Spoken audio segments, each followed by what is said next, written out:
Doug Walker. You're watching The Crazy House, Crazy McCormick.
What up, y'all? Welcome to the Crazy House. Sorry about the delay on the transition, but I forgot to check to see if my camera was actually working. Looks like it is, so yeah. All right. How's everybody doing? Glad to be back. Glad to be doing this thing. Yeah, so I don't know how well this is going to be, but I'm going to try to do the show as best as I can because I don't really think I have a whole lot of stuff I don't feel like I have enough for the show to be satisfactory. But I do see a couple of people in the chat. I see Hexus for one and my homie Bruges. I haven't seen her in a minute, but it's good to see that she's still around. How's everybody's week? Mine was fine. It was fine as best as I can say. One of the key highlights of my week so far has been the new WWE 2K26 came out on Friday.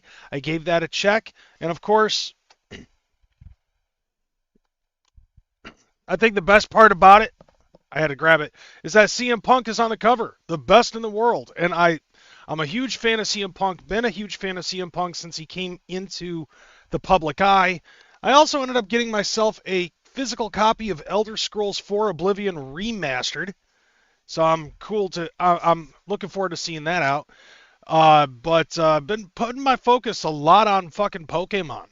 That's just the thing. It's 30 years of fucking Pokemon, and they are like Nintendo is just pumping out all sorts of fucking Pokemon shit. Now, you guys know me, I'm a fucking gamer and a half. So, like, I'm definitely going to be checking out as much of this Pokemon shit as I possibly can. We do have quite a bit of news, so we're going to go ahead and get into that. And in the meanwhile, I'm going to try to see if I can find some more stuff to put on the fucking show. I wasn't able to because, well, I came home, like, I've been busy as hell with work and shit, been losing sleep, and I definitely needed to take a nap today. So I put forth more energy in napping than it was actually getting ready for the fucking show. But you understand. I have not yet caught a shiny tabs. I tried last night. I ended up getting quite a few resets. So in Pokemon, you actually have the capability to get shiny Pokemon. This is known. With the remake of, well, actually the whatever. It's not even a remaster. It's not a remake. It's nothing. It's just Pokemon Fire Red, with just a couple of updates. And that goes back to the shit fucking being like 1 out of 8,192. That's the chances that you have of obtaining a shiny Pokemon, even from the start. And at least in this case, you're able to get the legendaries and the mythical Pokemon that are entailed in the game. Those have the options of being shiny as well. And so that's what I'm trying to go for. I don't know how long I'm going to be playing this game, but I'm going to do the damn thing. So, all right, with that in mind, let's just get on with the news, shall we? First and foremost, I saw that the float is now available. Like, it looks like that the information for Tom Wood's float, the sales are already up and going. And apparently, I guess that actually ended up fucking. I'm sorry. I'm not laughing at that, but like what I'm trying to say, I'm laughing at the fact that Nick Gurr is in the chat. Oh, good times. That. Oh, dude, motherfucking good times right there. Anyways, so like I guess while I was doing my show last night, the ticket sales were launched and available for Tom Wood's float. We should probably check that out, shouldn't we? Let me go ahead and open up a tab for that. All right, so let's go to Tom Wood's float. And let's see, we've got the ticket sales available. And we'll go down the list here. Let me go ahead and move this over here. So we have your general admissions pass, which is $160. Can I zoom in on that? Oh, it just makes things worse. Okay, so, yep, here we have your general admissions pass for $160. All right, so let's see. What else we got? Yeah, camping for June 19th to the 22nd. That is definitely the main thing that you have to pay in order to fucking get in there. Then after that, you have the capability of renting a raft, a canoe, and also a kayak or just a one-seater. So if you get, and personally, like with the raft, it holds up to 6 people. That's, 5 or 6 people. That's $200. That's at most $20, I believe. It's like $40 between you and your homies. At the very, like if you've got 4 other homies, it's $200. Boom, you do the fucking math. Then you have the canoe, 1 to 2 people, $75 for a 2-man canoe. Then you have your 1-man kayak, The kayak is a limited supply for $60, or you can get a one-seater, and it's $40. Then you also have these ones. I don't know if it's just based off of different color, but they're all the same price. And there's really no difference. You have the yeah, like where's the difference between these? All right, so yeah, there you go, boom. But I'm not going to the float, so anyways, yeah, it says select options, and I hit that, and it's like, nope, you're trying to buy it. All right. Other than that, you have your premium campsite, and the RV site. These are two very limited spots. All right. With a premium campsite, you are guaranteed a campsite with easy access. These campsites all come with one electric outlet and are located directly on the banks of the beautiful Spring River or directly in Merch Row. Spots will go quickly, so don't miss your chance at the middle of the action with a great view. Does not, like, basically what this is it's guaranteed a reserved campsite, a power outlet, the car pass, so you can get your fucking car up on this bitch, and the right to keep your vehicle at your campsite for the duration of the event. So this is basically a mix between Big Ballers and Car Pass, if you want to compare it to the Gathering of the Juggalos. Now over here you have the RV site. With the and this is basically Big Ballers. I guess this is Little Ballers, but this is Big Ballers. With an RV campsite, you are guaranteed an RV site with easy access. These campsites all come with one 50-amp electric outlet and are located conveniently just inside the grounds. Spots will go quickly, so don't miss your chance to get your site within eyesight of big party and musical performances. So, you do get the guaranteed reserve spot. I mean, obviously, general admission and the float passes are not included into this. They should actually try to start selling bundles like that. I think that would be cool. Or maybe they just can't because, like, you know, blah blah blah. But like, you know, if you were to get like the fucking RV and like you get like a certain number of RV passes or something, you know what I'm saying? Like, I think it would be dope to like mix those up, or at least be like, okay, if you get this, this, and this, you get a discount. You know, if you have this, this, and this, or this and this in your fucking setup, like you can get a decent discount or something like that. Like, I think that that's something that they would do, and I bet you if the float fucking started doing that, maybe the gathering would start doing that. Anyways, yeah, so the RV site comes guaranteed with a reserved campsite, power outlet at the campsite, the RV pass, the right to keep your RV, bus, or trailer, no semi-trucks, at your campsite for the duration of the event. $205. That's actually still pretty fucking cheap in comparison to the Gathering of the Juggalos. That's like more than half the price of a fucking Big Baller site. Now you got your car pass. We all know how a car pass works. RV pass is a little bit different. So the RV pass basically is like, okay, if you've got a car or a truck and you've got a hitch or something like that, let's see. Yep, the RV pass allows you to bring your vehicle to the campsite. Once you are at your campsite, your vehicle may not move for the duration of the event. No vehicles will be permitted to operate on grounds during the float. Secure parking with RV shuttle will be access will be available for all non-car pass holders. This includes RVs, trailers, buses, obviously no semi-trucks. This ticket does not include the general pass. So I think you would need to have the car pass in order to have this. And basically it's just you get the RV pass. Basically it's like, okay, if you get a car and you have an RV, like one of those ones that hooks up into the fucking back of your car or truck, you know, you got to get the RV pass. You're not going to get electricity out of it, you know, unless you have a fucking gas generator. And I'm assuming that that's actually okay. So purchase of the ticket includes access for your RV bus into the float grounds, the right to keep your vehicle at your campsite during the duration of the event. Yeah, if the float is in June, I wonder if the gathering will be in July.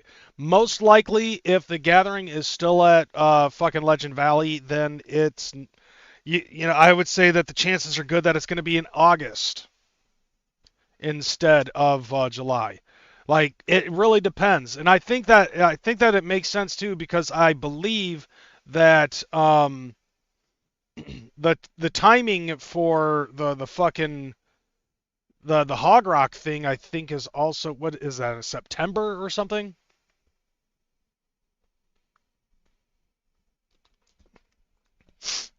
I'm not 100% of the details.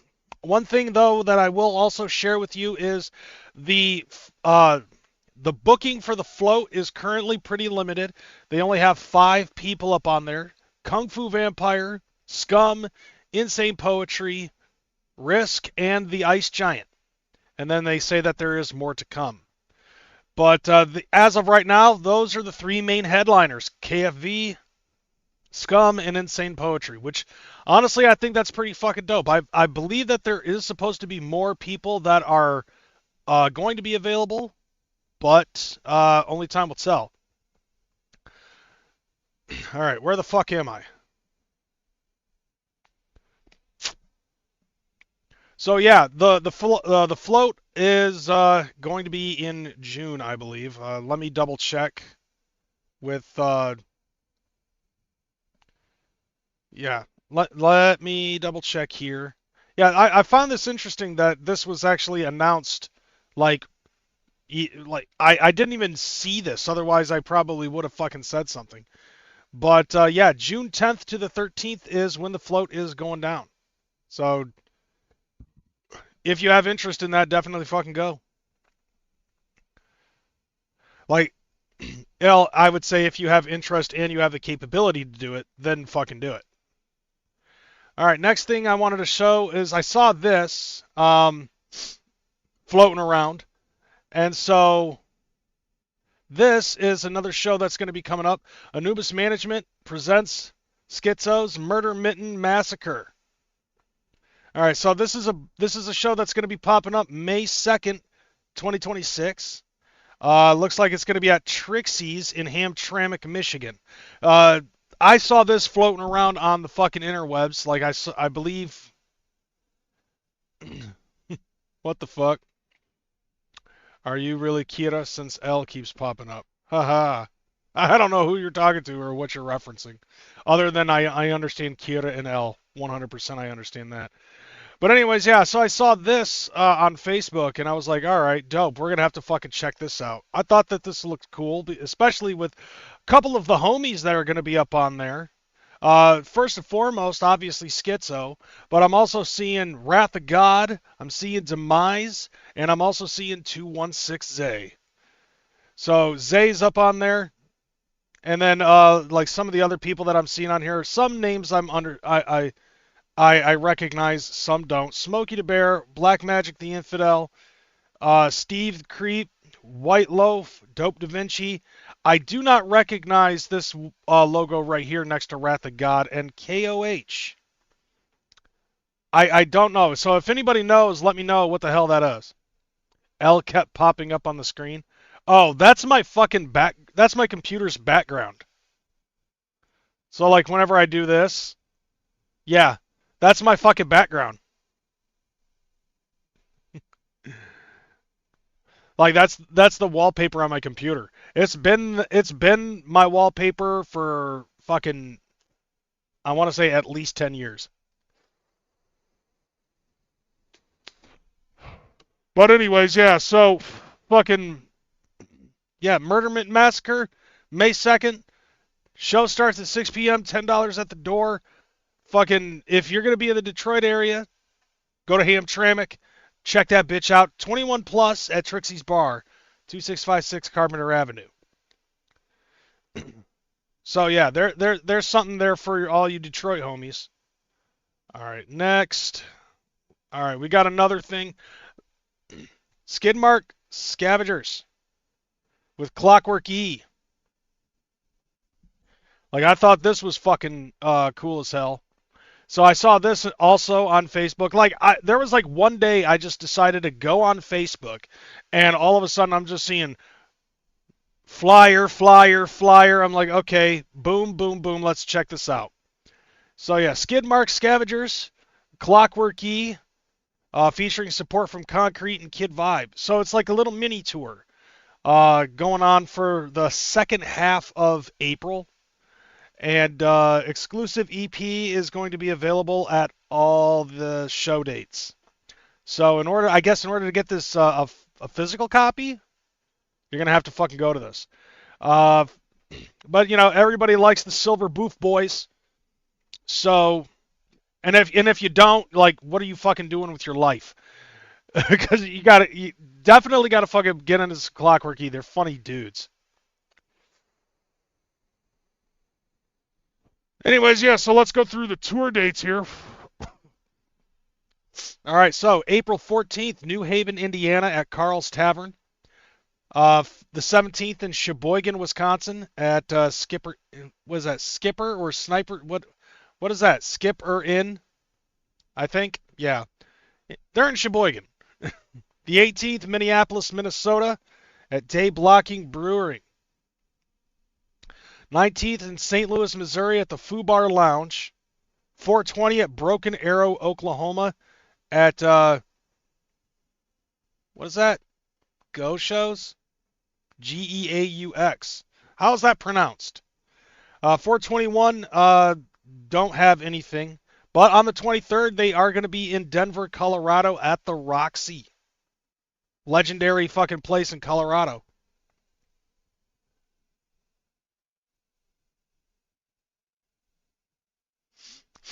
Let's see.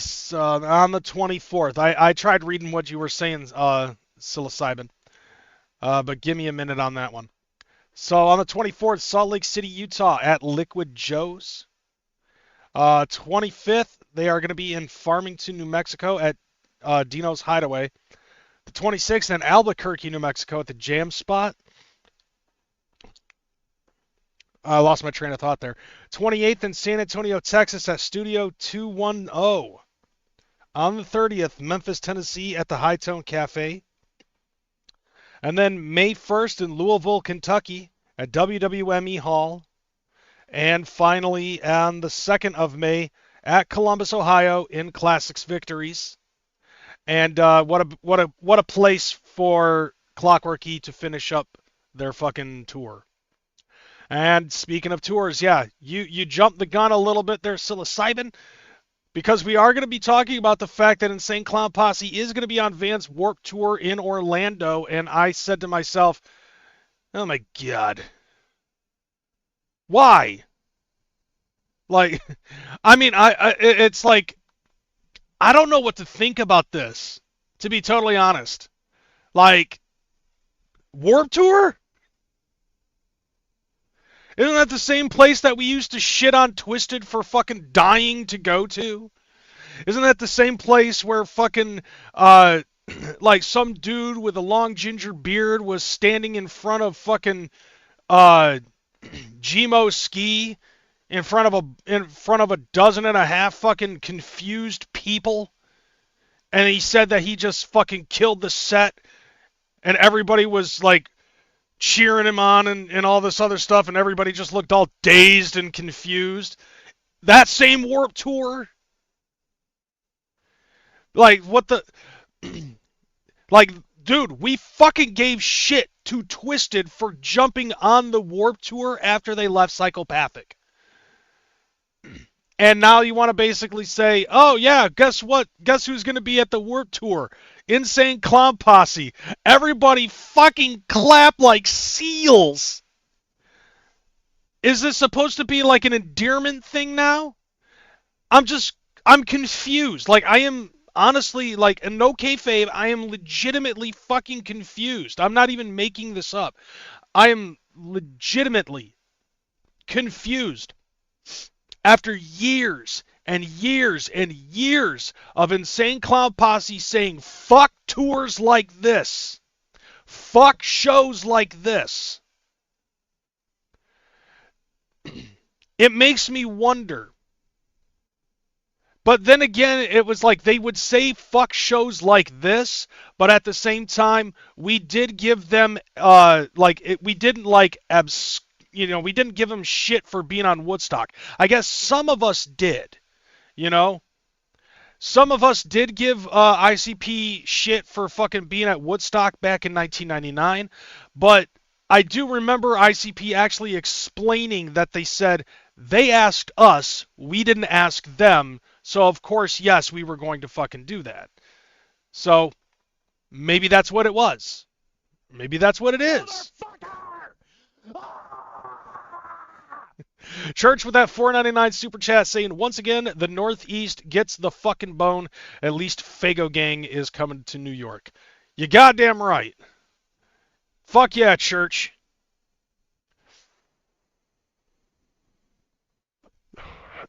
Yeah, so I guess you guys could possibly say that in an agreement. But like I'm also looking at it like, is it the Warped Tour that's asking ICP to fucking be a part of it finally after all these fucking years, when they just basically sat around, did nothing, and and fucking didn't even bother to ask ICP to do anything Warped Tour wise until ICP started getting their flowers from everybody else like MTV and shit? Or is it that their fucking booking agent is basically just like trying everything constantly to try to get them to do all of these types of shows? Because it seems like these are the types of shows that they're now fucking doing. And I get it, I get it with a lot of you motherfuckers out there that are in the chats, and also you motherfuckers in the chat saying like Violent J and Shaggy are, wrapping things up with their fucking goodbye tour and that they're gonna need the fucking money. I kinda get that. I mean, to be totally honest, like it's almost as if like they are starting to do these festival shows so fucking often now, it almost feels like they might as well just continue to be on tour. Like they ended up saying like after they do their own fucking tour, like that's all that they're going to be doing is just festivals, and sometimes festivals, and they're going to be doing the big four. But it seems like any and all fucking festivals that they can jump on, they're going to fucking take. And it just seems like you remember that time when you ended up saying, and they asked me, hold on, I'm waiting. Hexus with that $1.99 super chat saying ICP will smash this though. Fans will go crazy. Yeah, fans will go crazy, but we all know that there is a huge, huge difference between juggalos and just ICP fans. And we all know that.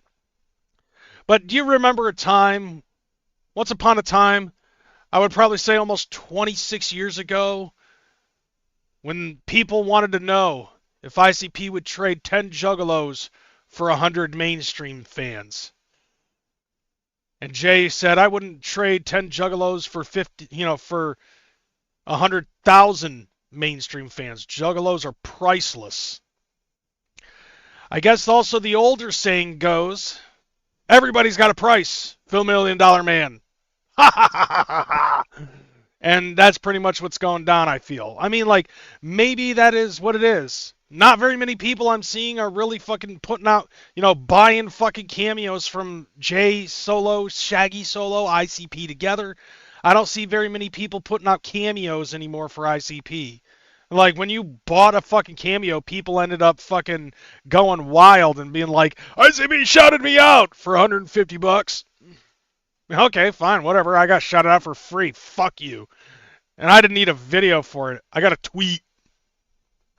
I also got fucking yelled at in DMs, which is about as good as a fucking tweet. You want ICP to fucking shout you out, either, it's like, fuck you, pay me, is kind of what it feels like. And they might have gotten asked. If they got asked, like, fucking let us know. Don't fucking show us a surprise. Be like, dude, they fucking actually asked us if we wanted to fucking join the Warped Tour. And there was like a video package that came up. I saw that on fucking Fago Lovers. Of course, that's always been. Imagine Jamie and Paul don't get invited. Like that's one thing that somebody ended up trying to make an argument with, is that with I think it was like with the Float or some other show. I think it was like the fucking thing with the Hog Rock, Hog Daddy's fucking Hoedown diet gathering and shit. That he wants to do a fucking gathering without paying ICP because ICP fucking still owes them money or some shit, or he owes them money or something fucking I don't know. But anyways, but they like somebody ended up saying like Twisted wouldn't be the type of people that if Zool was on a fucking bill and they got fucking invited, they'd probably do the shit, but not like ICP where it's like it's either we're on the fucking bill or they're on the fucking bill and we won't be on the bill. If they get on the bill, then we won't be on the bill. Twisted. But if Twisted's on the bill, don't even bother asking us. That kind of shit. How bad, like, who do you want more, Twisted or ICP? Like that, like, there's been rumors circulating about that possibly being the thing.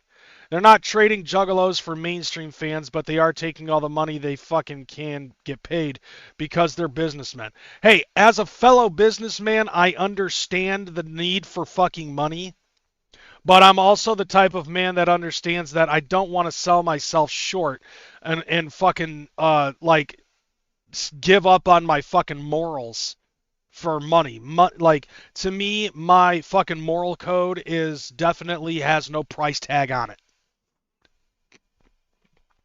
And I'm just saying, like and church, I hate to tell you this, but in a way you're kind of wrong. You were at last year's gathering of the Juggalos. You saw what was fucking going around.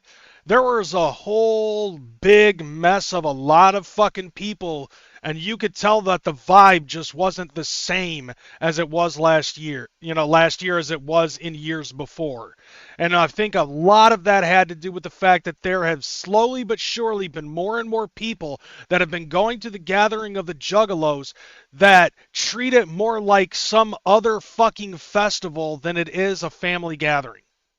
Like a family get together for Juggalos. More people slowly but surely every year, and I've seen it. And I know you've seen it too. I've been feeling that vibe. And it does actually worry me, especially last year's because of it being the 25th anniversary. So 25 years of Insane Clown Posse doing gatherings and shit like that. That was and then on top of that, you got Sarah's boyfriend's girlfriend fucking carting around Josh Block and shit. And then Josh Block has a fucking couple of brown nosers that also have shows on Kick and shit that know who Josh Block is. They're just like, I'm just there to fucking, siphon off a little bit of his fucking clout. Like we saw a lot of fucking TikTok, and this excludes Brandon Buckingham, mind you, because Brandon Buckingham is one of us. Like we adopted Brandon Buckingham. But what I'm saying though is like, yes, there's a lot of fucking people who nowadays have been coming to the gathering and treat it like it's just any other fucking music festival than the rest of them that are out there. And I feel like that there's becoming a slow blend. And if it gets too fucking out of control, I'll stop gathering. Like, and that's just, like granted, yeah, ICP's definitely not going to miss my money. But what I am going to say, what I am saying though is like, there's a lot of fucking people and it's been happening. So like to me, it's like when I see shit like this with with Vans Warp Tour, I'm surprised that Vans is still fucking advertising the Warp Tour, just to be honest. I don't know. Do they own Warp Tour? Like, because it's always been Vans Warp Tour. But nevertheless, just seeing ICP on the bill for the Warp Tour, just something feels off about this. Like I stepped into a fucking weird timeline is how I feel. But anyway, here's the video package I saw. Oh.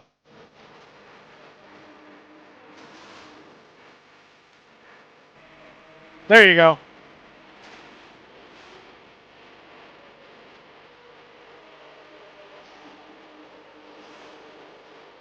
Not gonna lie, I like this. I like the style that they're doing with this.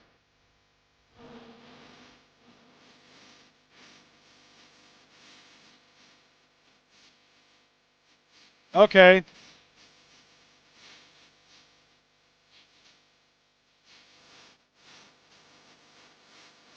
Yeah, this is, I think, is from last year's fucking gathering. Or something. Yeah, like that's all fucking recorded from. Oh, Vans owns 75% of the Warped Tour. Okay, that makes sense. So yeah, it looks like footage that they used from the Shangri-La show that they fucking did, where they performed Shangri-La in its entirety, or the bootlegged in LA set in its entirety, like when they redid that. That looks like that's where the footage came from. I honestly gotta say, I really like the editing of this fucking video. Not gonna lie, like the editing of this video I thought was really dope. Just the fact that they ended up having I, then C, then P, and then they put it all together like this, and then it cuts into three different fucking camera shots like this, so three things are playing simultaneously. I liked that. Like, props to the fucking editor. Like, no fucking lie. But to me, it's just like, I feel very off. I feel so off just hearing that fucking come off my tongue. Insane Clown Posse is performing at the Vans World Tour. Warped Tour. Whatever. Warped Tour is in the daytime under the sun, right? Pass. I don't know. It might, and I think Warped Tour goes on through the night, just like any other festival. But God only knows, when fucking ICP will be on the set. Like usually they're up there, and some of these bookings that I've been seeing, I just find it weird. Where it's like, okay, ICP under normal circumstances end up fucking headlining the shows because they're the ones that are throwing the fucking Fago all over the place. And so, like, once people are soaked, then they want to fucking leave, So that way they can dry off and all that other stuff. But, like, I've been seeing a lot of these fucking festival shows that they've been doing and they haven't been headlining. So could you imagine fucking being like 2, 3, 4 fucking sets away from the main, from the headliner, and you're soaked in Fago the entire fucking time, and the sun's out beating on you, like, oh my god, oh god, I just got flashbacks of Fago showers waiting for the doors to open at Peoria, Illinois, at the Peoria Civic Center. That place, like, oh my god, like 90 to 100 degree weather. We're Fago showering each other in the fucking morning. The grass fucking died. Okay? Like, by day 2, the grass was fucking yellow, and the Fago smell fucking stunk to high heaven.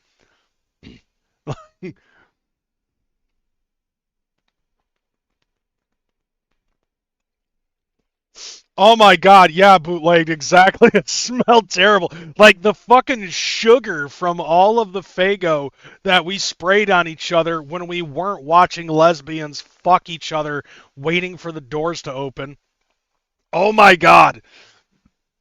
Just, oh my god, and that smell just got fucking baked in, and every day there was somebody on the fucking sidewalk with a power washer trying to get the smell out. Just, oh my god. ICP on Warp Tour is questionably head scratching, but meh. ICP on Ozfest would be more super cringe. Yeah, I agree to that 100%, Vampira Clown. And the reason being is because of Ozempic Osborne and how she still owes ICP $50,000. Actually, I would probably say that she would owe them more now if you want to include inflation. Inflation for the last 25 fucking years of the $50,000 that she owed them back then. Yeah, so just imagine that. You get like your homie fucking soaked in Fago, and then he gets dried off in the sun, and then he's got to walk around the gathering of the Juggalos in the Peoria Civic Center with that fucking bake smell. And I'll imagine that at an entire fucking festival while you're waiting for fucking Slayer.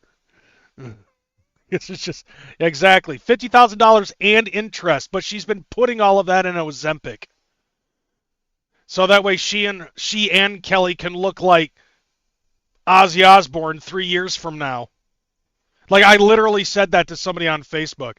There was a picture of fucking Kelly Osbourne on the cover of Vanity Fair and how she looks now, and she's holding a sign that says jealousy.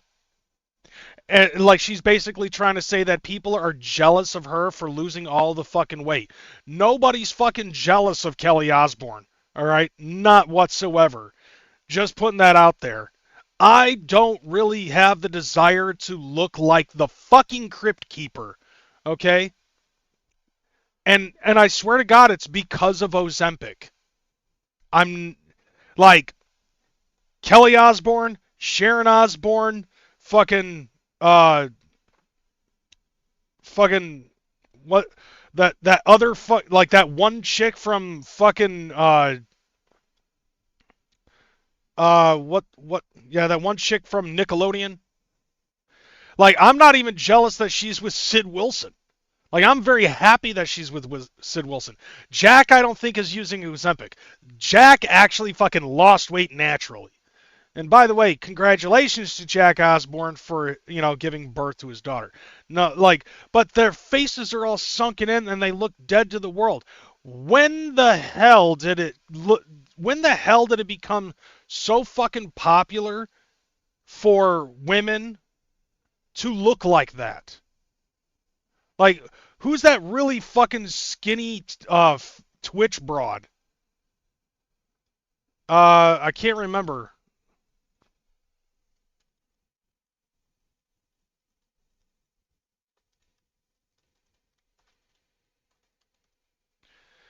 Oh yeah. Since when did it become popular for every fucking celebrity out there to look like Eugenia Cooney?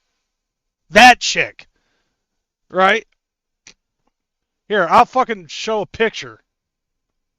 If there's one that isn't of Eugenia Cooney being fucking literally transparent looking.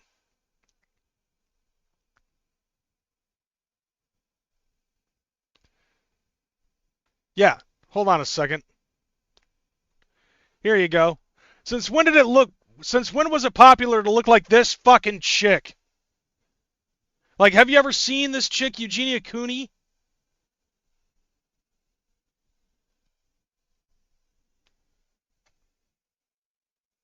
Here, I'll have to full screen this one so everybody can see. Yeah, this fucking chick. Motherfucker! Yeah, Hexus with that $1.99 super chat saying, please never take Ozempic, chat. Never. Much clown love. Yeah, exactly. Fucking, I prefer to lose my weight the way that you're supposed to. The old-fashioned way. Stop eating so goddamn much. But yeah, like this chick right here. Look at her. This is Eugenia Cooney. Alright, let me see.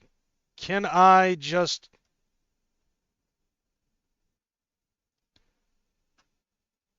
Yeah, this is what she fucking looks like. Load, goddammit. Like, she has this little look. Look at this chick. Do you see this fucking shit?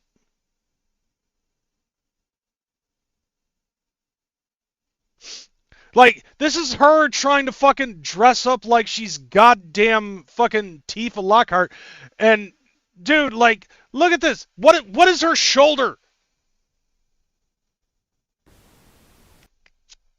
Yeah, what is this shit?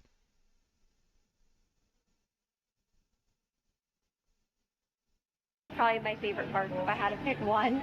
A little bit earlier, we went over to like visit some of the animals and stuff. I mean, like, her makeup's on point, but oh my god, you can only make a skeleton look so fucking pretty.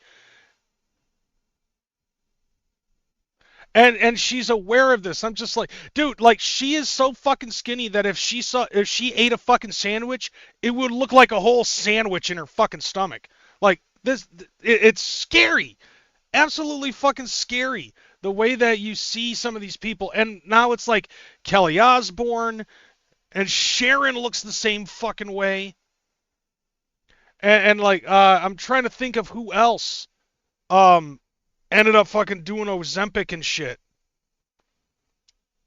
It's retro shit going back to Kate Moss and other anorexic models in the 90s. But Vampire Clown, you gotta understand, this is so much worse. Like, this is on a fucking whole other level.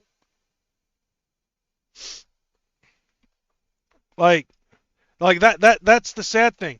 And but like aside from that, fucking the only way that ICP would actually be able to get on Ozfest is if it was like the Ozempic brain and Sharon Osbourne and be like, oh yes, I'll pay you the $50,000, just so that way you could be on the show. Aside from the bill, like just pay us aside from the fucking bill.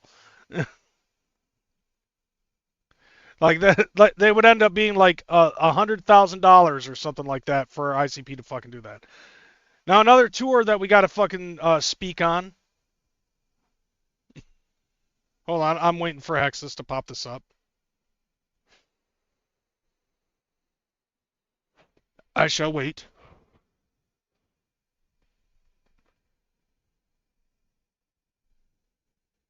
Is it gonna go through? What the fuck? Is it not on this? Hold on a second. I'm gonna have to fucking open up this and redo it because shit. I'm surprised that didn't go through. It normally does. Maybe it's not set up on that one. Hold on a second. Because I feel like that, I don't want homie to get fucking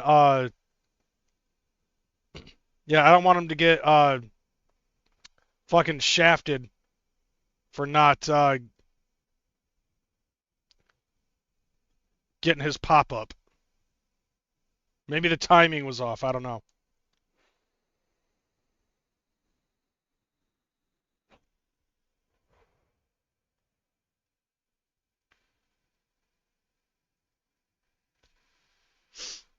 Don't want to be unfair to you.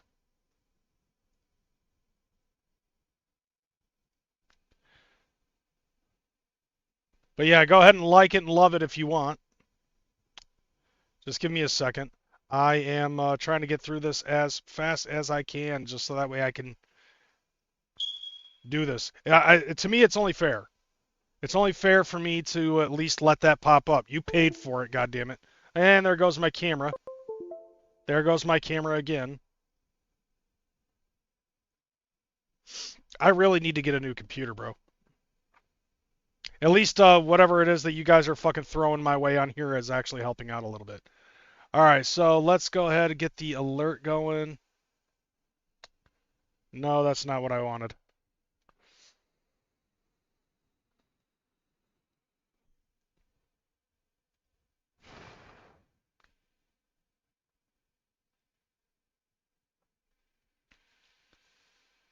Load, motherfucker.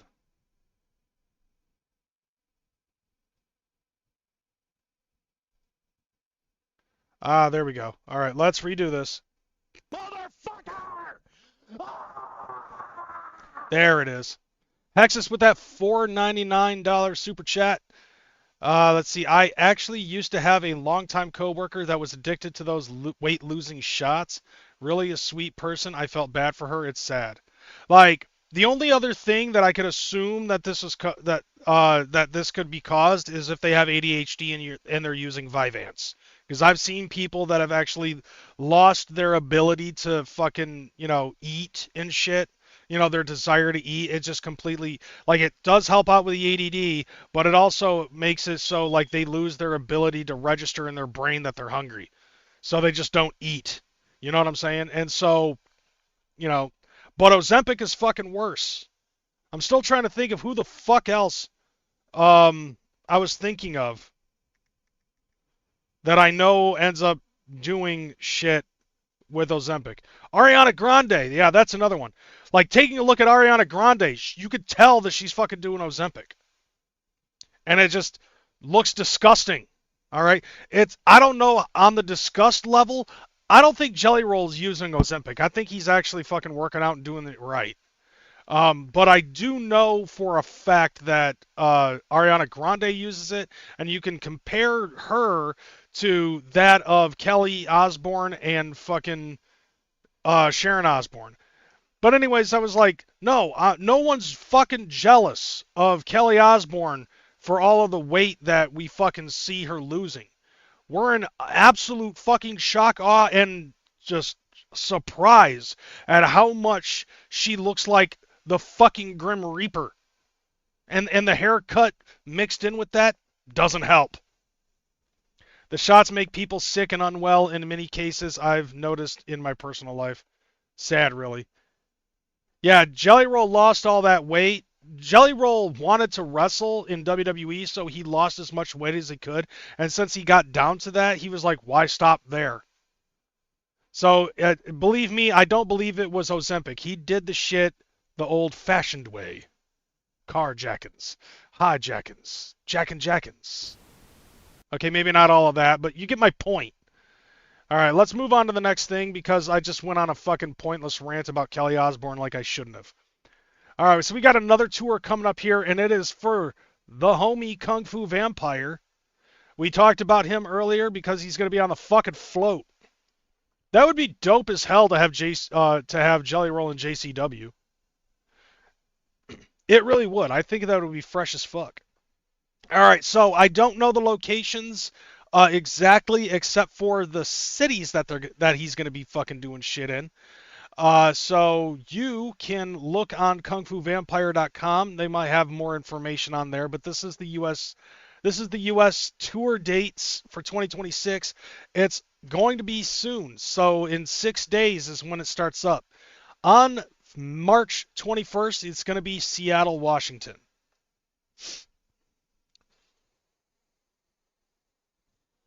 That's first and foremost. All right, then we've got...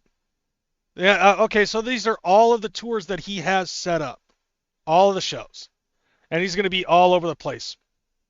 So if I say a fucking name and you are near that area, mark it down. And you can also check this out on Fago Lovers as well, I believe. So anyways, yeah, March 21st, Seattle, Washington. April 4th, Battle Creek, Michigan. I believe I've talked about that on a previous episode. Because I believe that he's going to be doing shows. I think he's doing a show with Cartoon Bondurant and Enoch, the Siamese Goat Gods. Let's see. Then April 30th, Reno, Nevada. And it looks like from here on out is where he's really going to start having some major tour shit. All right, so. And let's see. May 1st, Elko, Nevada. May 2nd, Salt Lake City, Utah. Then on the 5th, Grand Junction, Colorado. Then on the 6th of May, Denver, Colorado. May 7th, Omaha, Nebraska. May 8th, Chicago, Illinois. May 9th, Westland, Michigan. May 10th, Fort Wayne, Indiana. May 11th, Pittsburgh, Pennsylvania. And then there's a little bit of a fucking... Very nice, very evil. No shit. Jelly is rumored to have an upcoming tag team match at WrestleMania this year. That would be dope. Of course, KFV is coming to the Northeast, and I gotta fucking work. Let's see. I don't know how far along. Yeah, I mean, that's Pittsburgh, though. You know? Let's see. Then on... Okay, this is kind of Okay, they fucked this up. They fucked this up. The flyer's fucked. Because it says, okay, then fast forward all the way to the 28th.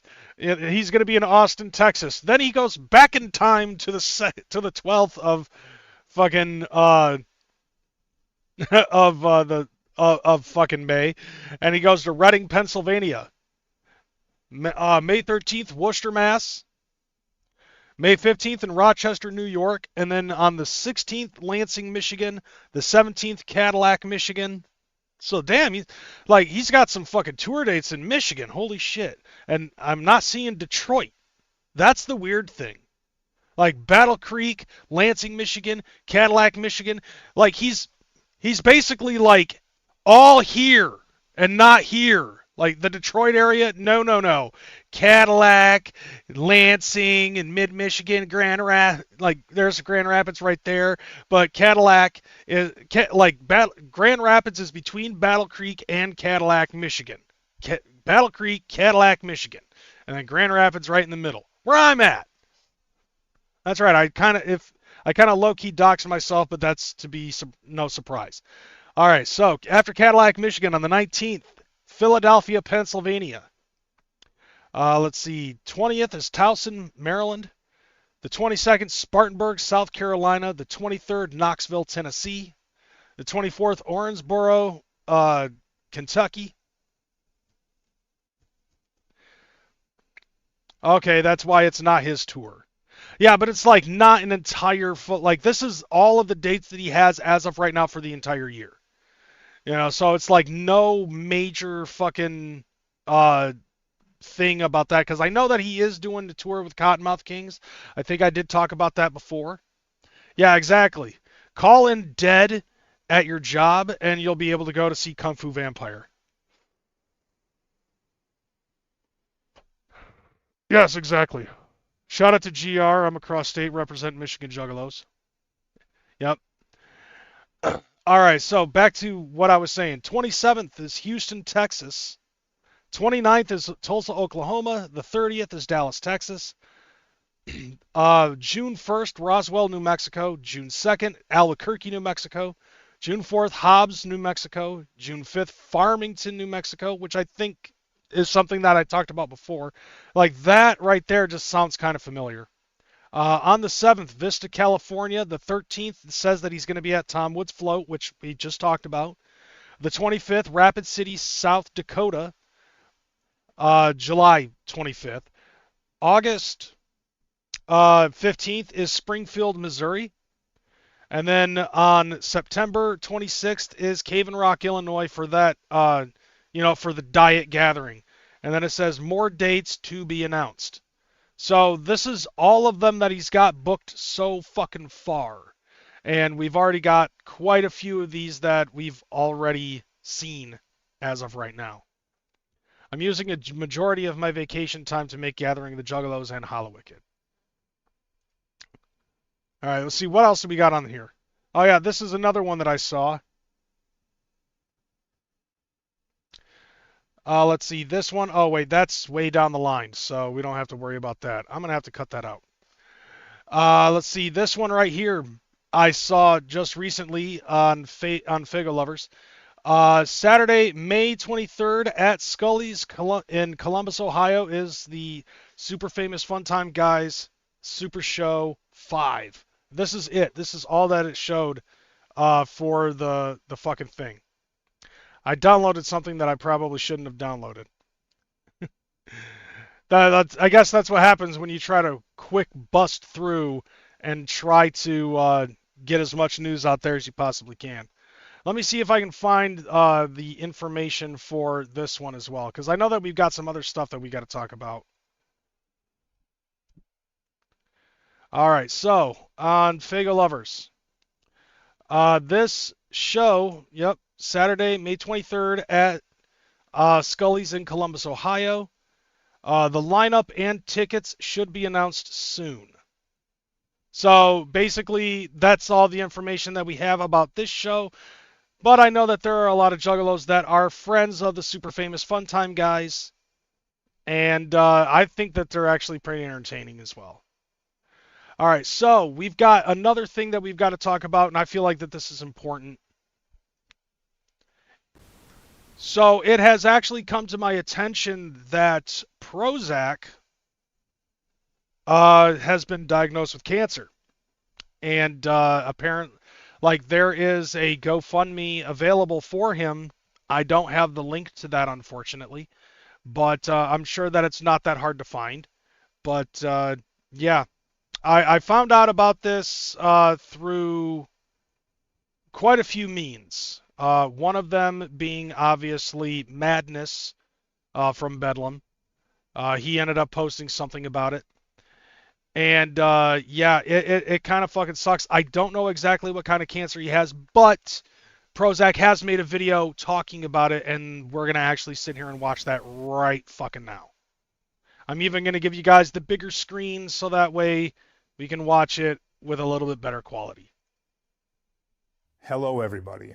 I wanted to make this video to let everybody know what's going on, what I've been dealing with, what I've been going through, and perhaps why there's been such a silence from me as far as content or social media engagement. Everything changed for me just a couple months ago. Unfortunately, I received a diagnosis, one that nobody ever wants to hear. In the beginning, I was in between insurance, and I had to wait until open enrollment in January. Well, unfortunately, cancer did not care about that. And I had to have surgery, I had to have a biopsy, I had to have several different scans, blood draws, specialists, all these different things, because being advised that you can't afford to wait until January to begin this process. And I'm sure you can understand the urgency of having to do those things. The battle plan for this cancer is pretty hardcore. It's radiation 5 days a week, chemotherapy once a week. My doctors, the team of people I'm working with, feel that this is highly treatable and perhaps curable. That's good. That's promising. Myself and my company, Haunted Saginaw, have donated to community causes several times. We've donated many things to be auctioned off for community events or for fundraising purposes. And I never saw myself on the other end of that, sitting here today and asking for help. But, you know, sometimes you have to do what you have to do. Don't let your pride get in the way, I guess, is what I was told by a few people when you're in a situation like this that is pretty devastating. I mean, cancer is one of those things that can bankrupt you. It changes your entire life. It isolates you because you have a weakened immune system. You can't go out. You can't be around friends, family, because of the toll that the treatments take. You can't work.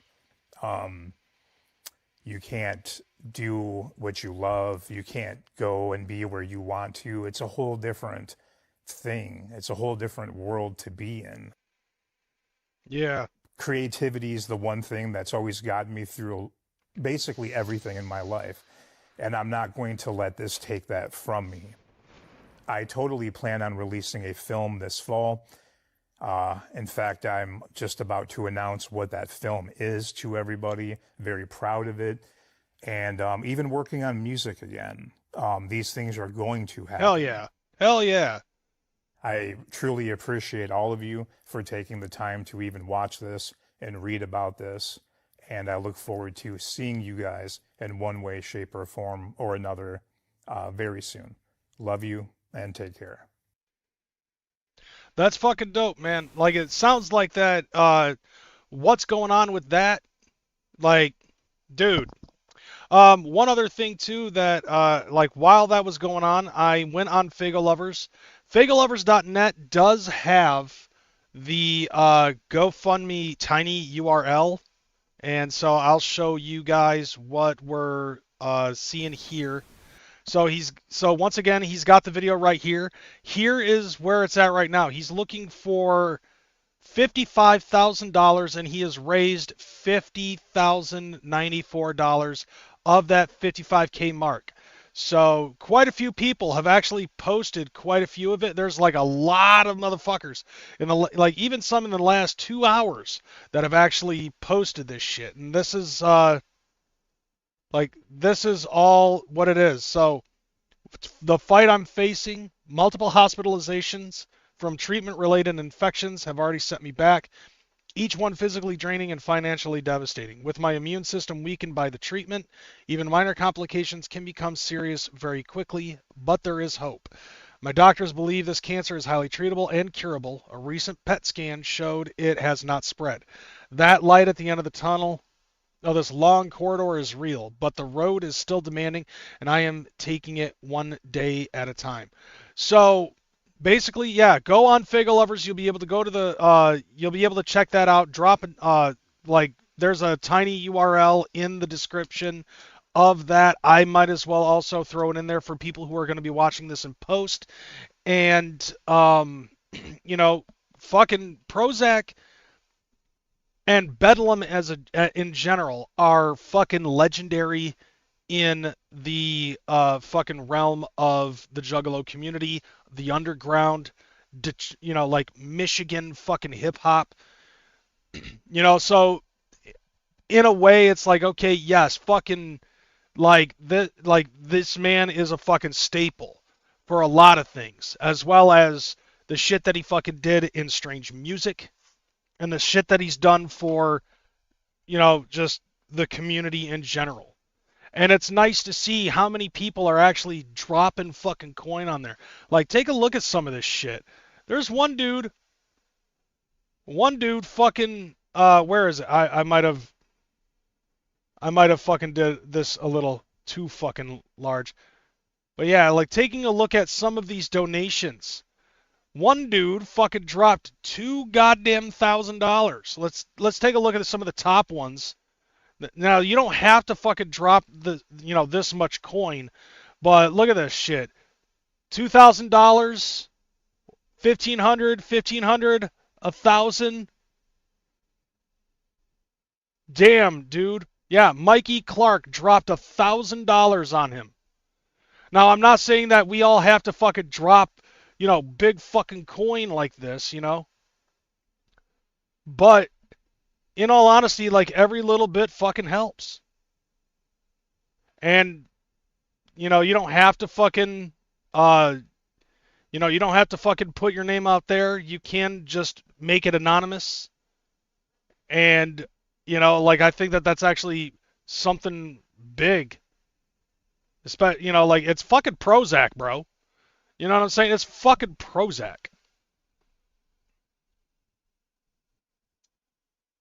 Yeah, I'm seeing this and I'm like, God damn, dude, so much help from so many fucking different people. 26 recent donations, but like, dude, he's 5,000 short. And it's like, okay, I get it. There's like a lot of ninjas that are out there that are fucking broke.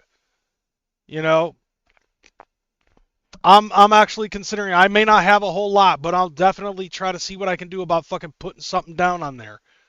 I just need to take a look at my finances and see what's up. But, you do the same thing, help out Prozak. I'm not even going to call him by his real fucking name. It's fucking Prozak, all right? It just feels weird, calling Prozak by his real name. Here you go. Here's $25, Steve. Like, I can't fucking do it. But anyways, yeah, so much love to Prozak. And and it seems like, okay, it seems like he's getting better. At least that's what I want to hope for. All right, let's try to get out of this fucking negative stuff. Like, this is how I'm closing out the fucking show. All right, like, I downloaded a bunch of stupid fucking TikTok stuff, and that's basically how we're gonna fucking end it out. I know I've only been on for like maybe an hour, but yeah, definitely fucking hook up Prozak with a couple of bucks. I'm sure, he's only asking for like maybe $350. Just so maybe give him $350. I don't know. Like, if that's what you got, then that's all you got. And anyway, let's watch some of these fucking TikTok clips and let's try to have a laugh by the end of the night. All right, these are in no particular order. I have no idea what's about to pop up. So, like, I've watched these before, but I don't know exactly what's up. Oh yeah.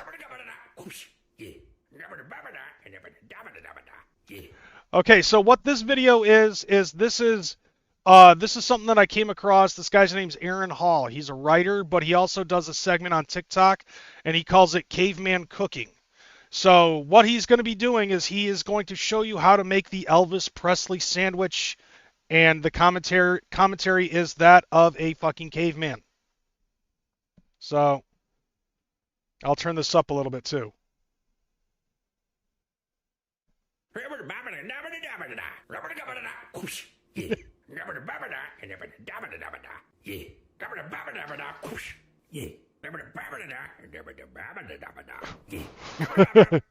That's his book.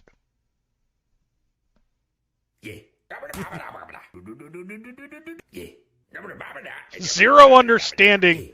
It's like zero English, 100% understanding.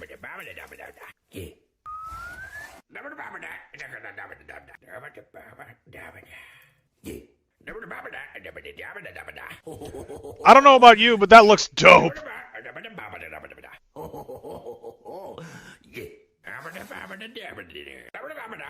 Butter. Yo.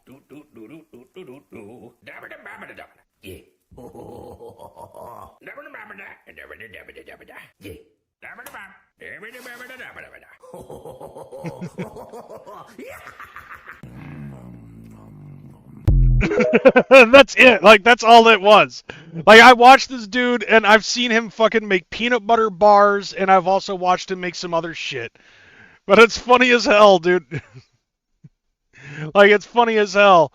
Like, like this fucking series, he's made like at least 20 different videos about caveman cooking. But like, tell me that doesn't look delicious, all right? Like, look at that. Fried peanut butter and banana sandwich with bacon. The only thing I don't really like is the bread. Because I'm very picky with my bread. I like soft and good bread. Because it's soft. And it's good. You get it. Anyway, next one. I know right now Ben Stiller is... Oh, God, yes. Okay, this is the next one. Like, this one was fucking dope. So, like, if you have not paid attention, which I know some of you guys don't, really 100% give a shit about the politics aspect of shit, and I know some of you do, but, like, hear me out, okay? I'm going to give you a preface for this. So, on TikTok, and I don't know if it's on any other fucking platform or anything, but there's actually a TikTok channel that is dedicated to the White House. Ever since the fucking thing that happened with Iran, where they ended up bombing the shit out of the fucking Ayatollah and everything, the White House TikTok channel has been posting thirst trap videos of shit exploding in Iran. And one of them ended up having a series of movie clips that have been put on there. Ben Stiller goes on fucking TikTok. No, not on TikTok. Ben Stiller goes on fucking Twitter and says that the White House no one gave the White House permission to fucking use the clips from Tropic Thunder, and that he does not appreciate the clips from Tropic Thunder being in one of these thirst trap videos. And he goes, "War is not a movie." Says the guy who was in a movie about being in the middle of a war. Says the guy who apparently has never watched Platoon. Says the guy who has obviously never watched Forrest Gump. Says the guy who has never fucking watched Full Metal Jacket. Says the guy who apparently has never fucking watched what is that fucking movie with Matt Damon in it? War is not a movie. No, it becomes a fucking movie. Okay, so basically he's just using a whole bunch of fucking clips from movies, and it's all about the dialogue. Okay, but Ben Stiller fucking has a shit fit about that stuff.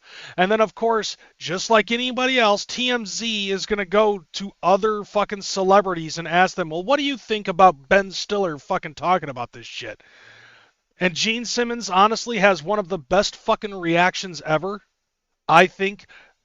Saving Ryan's Privates. Exactly, that one. No, that was Shaving Ryan's Privates. No, Saving Private Ryan, thank you, that is the one. But I feel like that this video contains the best reaction. Now, Gene Simmons, I personally think it's funny that he makes this answer, but I think you guys are going to agree with him. And the funny thing is, in the comments, people are like already making their assumptions. One guy even called him Boomer ICP, which I thought was kind of funny. Anyways, here it is. I know right now Ben Stiller is calling out the president, saying he doesn't want him to use his movie clips for war propaganda. I mean, it sounds like a lot of people are kind of, criticizing Trump, like Hollywood right now, over this war thing. Is that fair? Yeah, because everybody in the world should listen to what actors and comedians say, because they're so qualified. Right. Basically, shut the fuck up. Do your art and shut up. Nobody's interested in your opinions. That includes me, who I vote for, who I like. Who the f*** do you think you are? I People love in this America answer. work hard for their living, and they don't want to be lectured to by people who live in mansions and drive Rolls Royces. Yeah, people who are actually so fucking far out of their, out of the, the atmosphere of how the real world fucking works. Because, like, when you're living in mansions and you're driving like, when you're living in mansions and you're driving big ass fucking expensive ass vehicles like Lambos and shit like that, you are seriously fucking detached from what is going on in the middle class. And I honestly appreciate him having this answer. It's the same thing with fucking Jelly Roll. It's time for everybody in the entertainment industry to shut their pie hole Yes. and just do your art. Nobody Yes, leave the fucking political standing grounds to us fucking bottom feeders. cares what you think. I don't. Okay. What will Mark Ruffalo, however the f*** he pronounces his Mark name. Ruffalo, yeah. Look at Ruffalo, Buffalo. What does Mark think about politics? I don't care. Yes. So you think celebrities should stay out of the politic talk? Well, we just both don't- agree. Okay. Yeah. I know. Or go to Kylie Jenner and ask her what she thinks of the war so far. I like that last fucking tag because he knows he's talking to TMZ. Now, what sucks though is like just like Jelly Roll and anybody else that's fucking had this answer for what kind of a political stance they stand in, all these people are just like, just tell us you're a fucking Trump supporter without telling us you're a Trump supporter.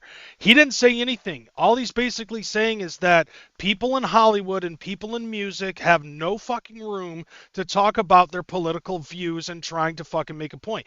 Because, like, let's be real here. When you take a look at people like Kylie Jenner or Gene Simmons or Ben Stiller, Mark Ruffalo, Danny DeVito, fucking whatever, the entire cast of the fucking Goodfellas, and you try to hear what they have to say about it. Like, people put these motherfuckers on a pedestal, and celebrities know that. So they feel like that whatever it is that they're saying is going to be fucking blah, blah, blah, blah, blah. So, and believe me when I say it's not all about politics, but I actually agree with this one on, like, for once, I actually, I can actually say I agree with Gene Simmons, and I have no problem saying that whatsoever.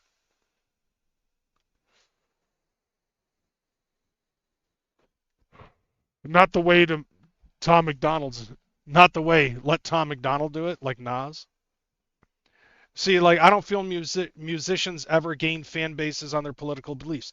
Yeah, because, like, let's face it, okay? Like, all of these people that are saying fuck Donald Trump and all this other stuff because fucking everybody else said it at the at the Golden Globe Awards or whatever the fuck, or the Grammys or whatever. It's like, you only got 3 years of fucking saying fuck Donald Trump, and then after that, you're just going to lose fan base because if you keep saying fuck Donald Trump at that point, he's gone.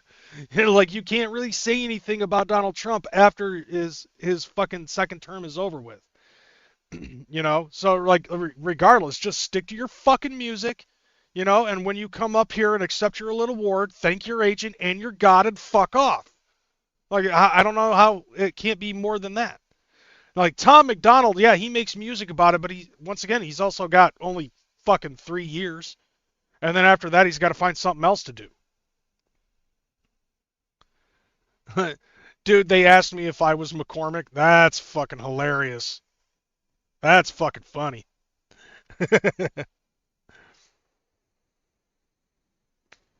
All right, next clip. Okay, I will be performing Yes! the theme from the Gummy Bears. Yes. Dashing and daring, courageous and caring, faithful and friendly with stories to share. All through the forest, This they is sing awesome. out in chorus, marching along as their song fills the air. Gummy Bears, He bounces. bouncing here and there and everywhere. High adventure that's beyond compare. They are the Gummy Bears. They are the Gummy Bears. I feel Okay, I definitely need to make that a text like some sort of a fucking super chat notification or something on my fucking on my Twitch account or something. How fucking cute is that? Ted ends up singing the theme from the Gummy Bears. Oh, that's fucking great. Now, yeah, I'm also not a fan of Tom McDonald's, but I can see where he's coming from. Like, there's been a couple of fucking songs that he's put out there that I'm actually okay with, but for the most part, I just feel like, dude, you're just fucking, like, if you're trying to build a career off of this, it's only short-lived. Fucking Ted, bro. Like, dude, and that song is such goddamn earworm. Like, 90s cartoons themes have no business hitting that hard. And now I've got my daughter fucking going around the house going, gummy bears, bouncing here and there. God damn it, Dad. It's fucking awesome. He's spitting what Canada taught him. It's worse than what we were lied about. No, because Canada hates us, and Canada is very fucking liberal. All right, so next. Oh, yeah, here you go. Okay, so this one's a motivational one. So I feel like that this is going to, you know, like if you guys are feeling down, okay, I just want you to understand this. If you guys are ever feeling low, before you give up, remember what Arnold Schwarzenegger once said. Okay? Like, it's not all fucking asshole shit here, you know. It's like there's gonna be some things on this show that's, you know, I want to try to be motivational to some people, and I hope I am. You know, so before you give up, remember Arnold Schwarzenegger once said this.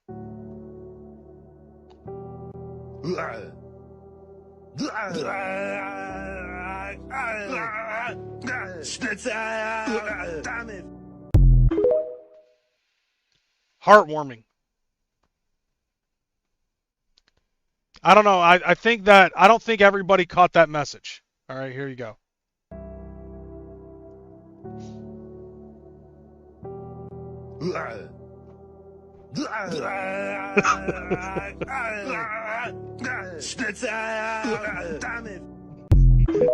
Damn it. Fucking, I hope that helps everybody out. Okay, next one. Play, goddammit. Tell me a sound that's better than this. Yes.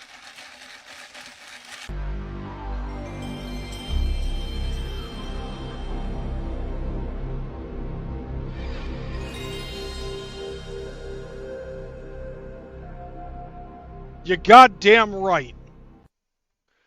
That song, like, that is a much better sound than Clinky Clinky Clink. 100%. And if you don't like it, fuck you. Next. All right. We got a few more of these. I think we got like 6 more videos.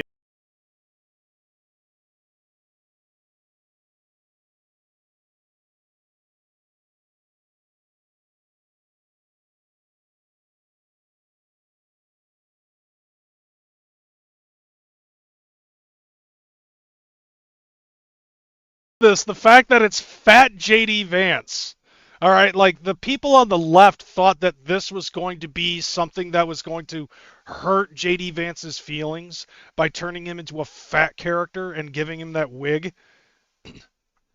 And the people on the left thought that this was going to be like, oh, this will get him. And what ends up happening on Halloween? JD Vance fucking dresses up as Fat JD Vance for Halloween. And then on top of that, the people on the right took it and made it their own. Because fuck you. Like, we on the right, as opposed to people on the left, know how to take a goddamn fucking joke. And on top of that, they ended up replacing Chris Farley with Fat.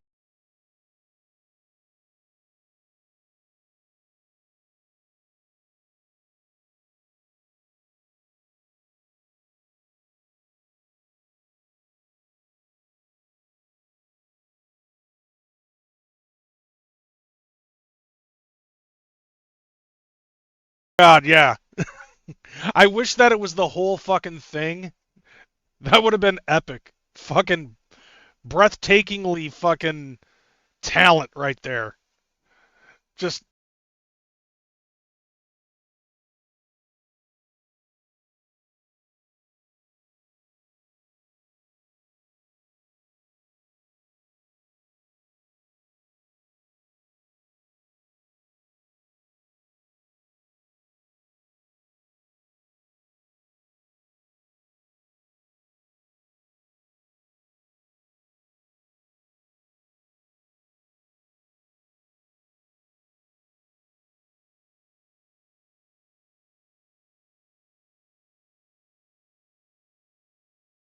I would look like Fat JD Vance if I tried to dress up like the Chippendales dancers for Hallowicked.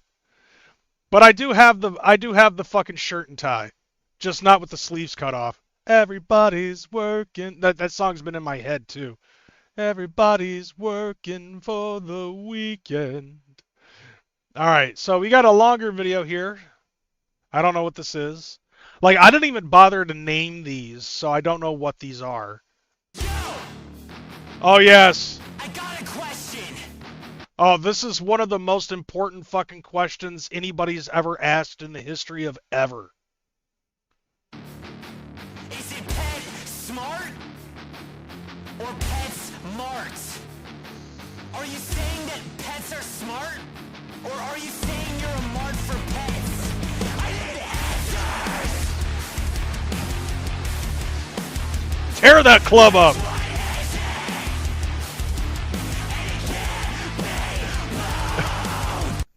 Now, like, some of the... Now, this lady ends up going through the comments, and some of these are fucking hilarious. Yes, that last one, the song, Everybody's Working for the Weekend.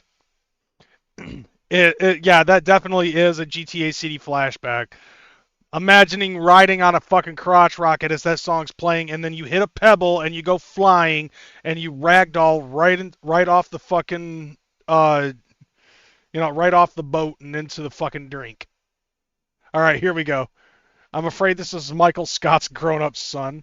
All right, so some the comments are fire, though. I'm afraid this is Michael Scott's grown-up son. PetSmart says, sorry, really? We thought this was obvious. Like, PetSmart fucking coming in and... No, it's not PetSmart. I mean, the S in PetSmart is fucking capitalized, so it could be PetSmart. Like, they might be saying that pets are smart. But I could be wrong, though. Tell us. LinkedIn Park. Is it Wingstop or Wings Top? Oh, God, why did Wingstop have to fucking enter the chat? Yeah, there you go. There's another one. Is it Wingstop or Wings Top? Never thought of that one, and now I'm pissed. No shit. Rage against the fax machine. I wasn't angry about it until now. Slim Jim, I fear it might be both. Oh, God. Fucking Slim Jim entered the chat. At least that one makes sense. As a former employee, I can confidently say that I have no idea. PetSmart's. Gain actually fucking entered the chat, too. But she didn't read the one that Gain said. PetSmart's corporate team currently hiding under the desk. Corporate team currently? I work at PetSmart and I don't even know. 3 office doors down. Proper use of adulthood, 10 out of 10. Right. 3 business days. Panic at the grocery store. Finally, someone writing lyrics about important questions in society. 100% I agree to that one. PetSmart right now. They had to fucking go Mean Girls with it. I need to hack the PA system at work and play this full volume and start a fucking mosh pit with the guinea pigs. I work at PetSmart. This could be a Super Bowl. Oh, wait. Smart right now. I need. Also, she forgot to mention this part right here. It says, also, I know which one it is, and I'm not giving answers. You bitch! To hack the PA system at work and play this full volume and start a fucking mosh pit with the guinea pigs. I work at PetSmart. This could be a Super Bowl commercial. Totally, yes. Totally good. You're gonna fucking gloss over the fact that Cheez-It got into it too? Loki thought this was a PetSmart commercial. Bro, I think this literally every time I think about PetSmart. Bro, agreed. I quit PetSmart last week because I didn't want to answer this very question. My cubicle romance.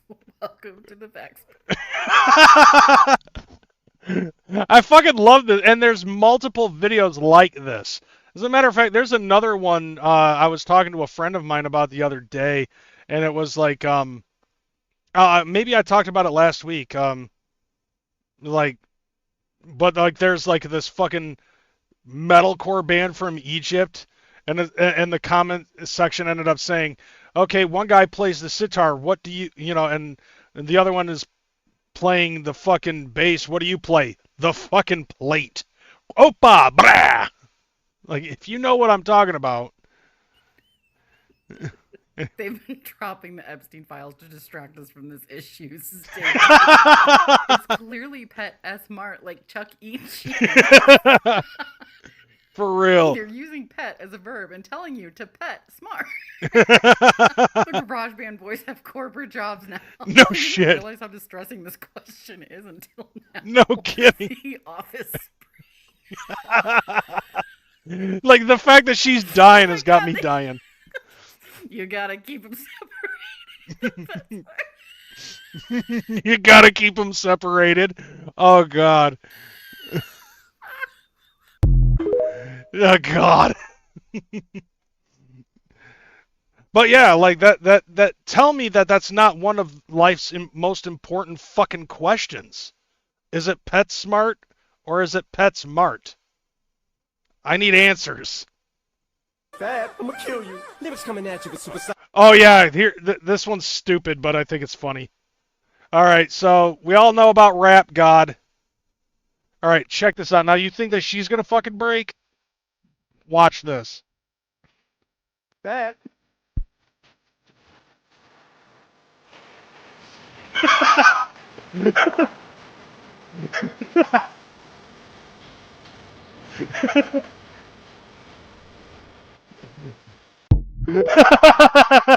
It's like, that was the first thing I saw this week, and I'm like, this is dumb. I'm adding this to my show. It's like, that fucking guinea pig had fucking bars. And now now because of that person in the fucking other comments section, start a mosh pit with, you know, by feeding the guinea pigs fucking lettuce and then showing that. I don't know, maybe that's the same chick. The next one. What you got for me today? A petri dish full of brains can run doom! Yes! I beg your finest biological horror fucking pardon? The hubris of man has no limits. Soon we will see if the very stars can run doom!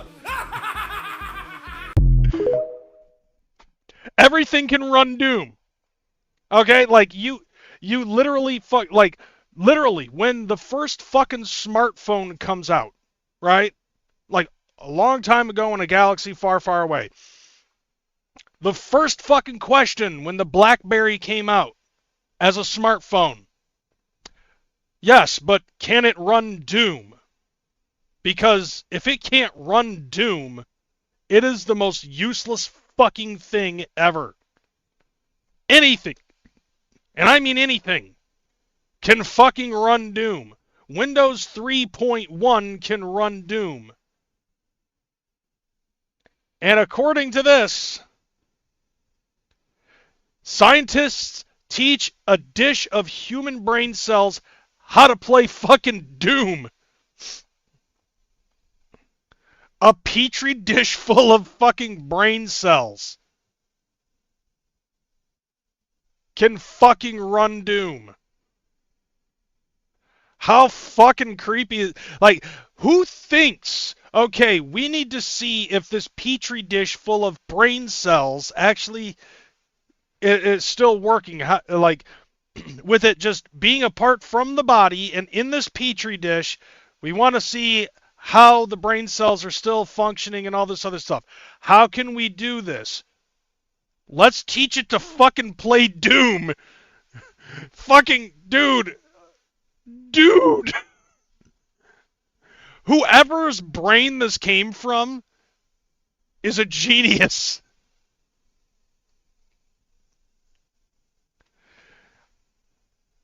You know, like, you're not a gamer, so I totally understand if you don't know what fucking Doom is.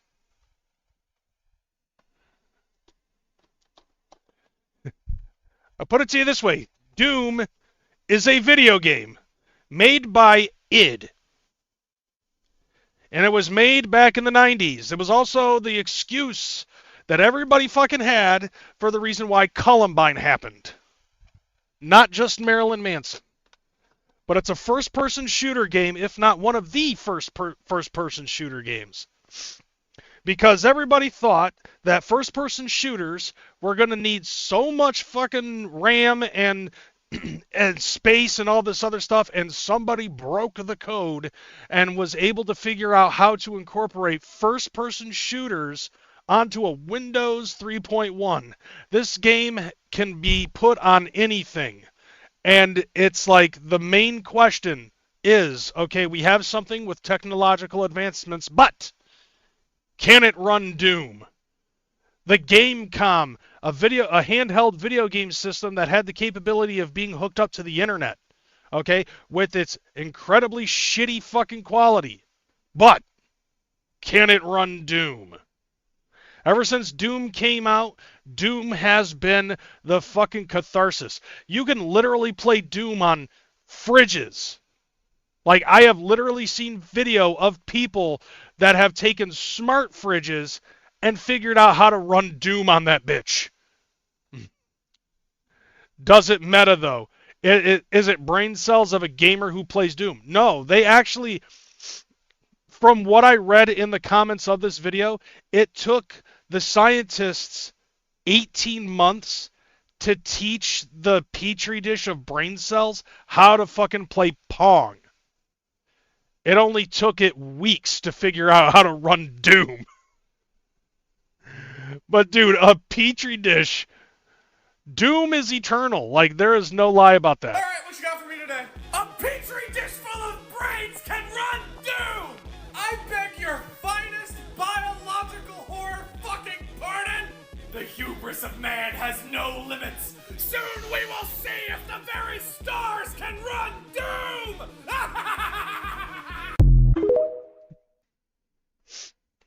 As crazy as that sounds, I actually agree with this man.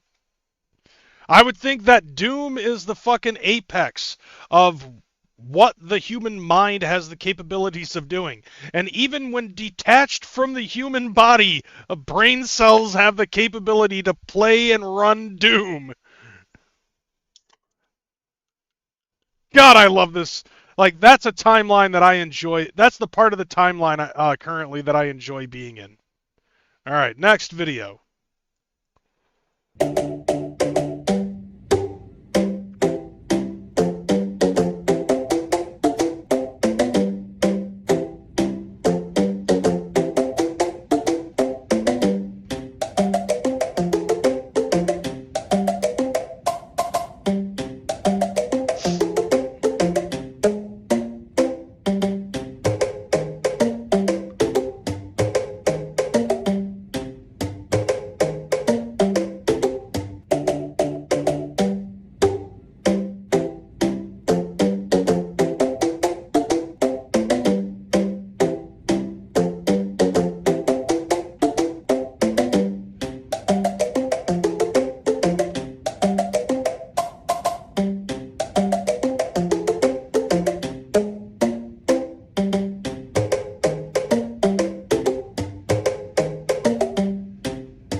Yeah.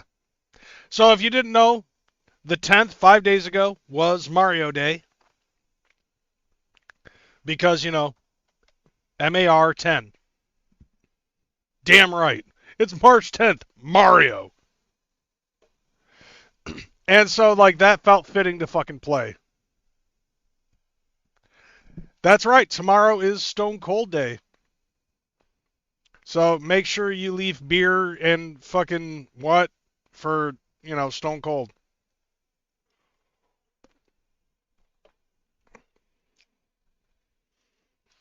Basically, yeah, just leave out a beer, another beer, another beer, another beer, another beer, shot of whiskey, another beer, and a Bloody Mary for Stone Cold Steve Austin tonight. A psychologist explained why 90s kids think differently than Gen Z. This is the last one, and I feel like now this is actually I think this is a more informative one. A case of whoop ass. So I think that this might be a little bit more of an informative video. I don't remember 100%, but as a millennial, I feel like that this is important. What up, Juggalette Jen? Whoop whoop. All right, so this is the last video of the night. I know it's actually a short episode tonight. Holy shit. Here we go. It said the games that you played as a kid literally rewired your brain. Yup. And it said, here's what changed. And it said, 90s children played games that forced the brain to fail and retry. Mario, Sonic, Prince of Persia, you only had 3 lives, no saves, and no hints. When you lost, you learned patience, planning, and frustration tolerance. Today, many games guide kids step by step, auto-save every 10 seconds, and remove the real challenge. Yeah. Tetris. Oh, that was games you could lose your place in the game for sure. Yeah. Oh, yeah. Tetris, Doom, Quake, Zelda. You had no map, no path arrows. You remembered layouts, patterns, secrets. Scientists now show that the games strengthen the hippocampus, the part of the brain for memory and navigation. So modern games often give glowing lines, GPS arrows, voice assistance, so kids can follow the instructions instead of figuring things out. Oh, yeah, and don't forget about the fact that a lot of games nowadays, the first part of the game is a fucking tutorial. And the entire time, and Tabs, she's my mod on Twitch, she has probably seen me many a time fucking play these games. And, like, I remember, Tabs, I'm sure you remember when fucking Final Fantasy VII Remake came out, and the first thing that they do is they tell you how to attack, and I'm just like, shut up, I know what I'm doing. Like, the entire time, like, any time that a tutorial thing pops up and it's like, you have a new thing that fucking, we're going to show you how to do, shut up, I'll figure it out. Like, Zelda, you walk in, you have no weapons, you have no nothing. And nothing tells you the first thing you need to go do is go in that fucking cave in the first spot, and then you see the old man that says, it's dangerous to go alone, take this. And that's like the very start of everything. You know, and then of course, you know, there's also some other assholes who fucking play this game, somehow figure out how to play the game without using the goddamn sword. I've actually seen speed runs of people doing no sword speed runs. How are you getting your first item without goddamn swords, bro? That's fucking insane. And it said, you had to stop when you failed. Today's games are endless, like Fortnite, Roblox, Jensen, Minecraft. They're all losing. They're all built to keep attention forever. True. Yeah. He said that it trains a different circuit. Instead of finishing tasks, kids get addicted to the constant stimulation. Yep. And it said in the 90s games were social in real life. So Yeah. you went to a friend's house, sat on the same couch, argued over controllers, shared secrets, passed levels together. What up, Precious? You know, there was always that friend, right? There was like, dude, I'm good at this. Let me do this part. You know? Right, yeah. Like that was one of the best things. This is why I try to do my best to fucking train my kids. You know, like both of my sons are fucking gamers. Most of the time they're usually playing stupid shit like Roblox, but my eldest son, he actually understands and respects the path of where video games started. Tabs remembers, because Tabs was there when I was on Twitch, and on Saturdays I used to fucking play a co-op version of Super Mario Brothers. I found a hack of that, and so my son and I would play Super Mario Brothers all the time.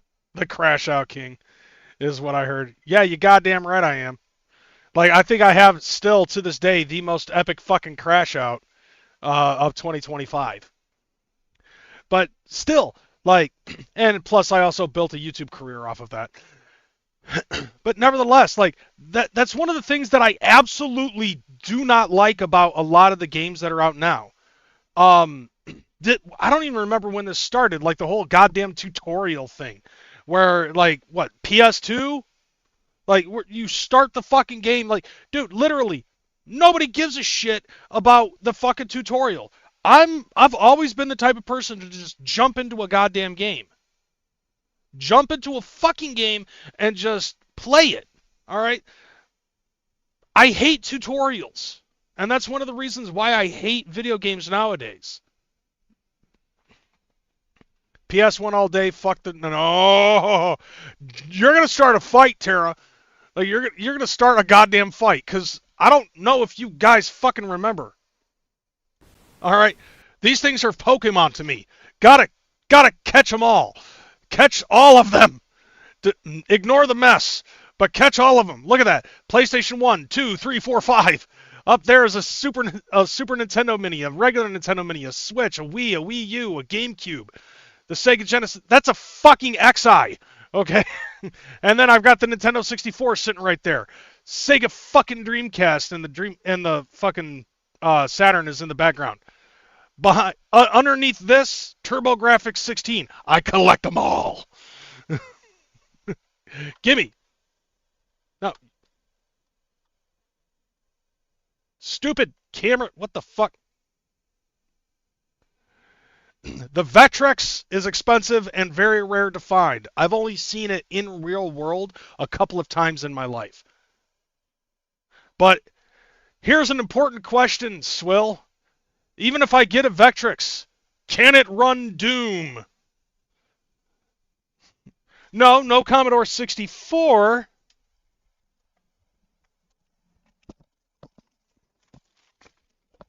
God damn it, where'd it go?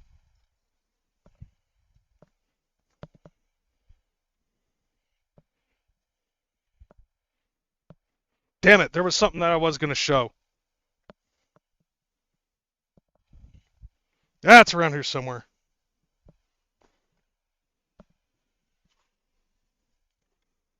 Well, maybe not that. But I do have this, John. So there is this. And somewhere else around here is a fucking Coleco.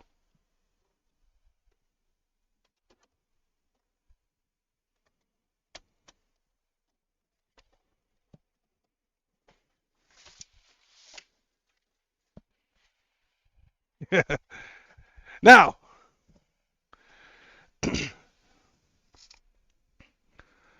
let's see. Vectrex, not necessarily the first video game system ever. The Vectrex, before that, actually, the first ever video game system was the Pong Box.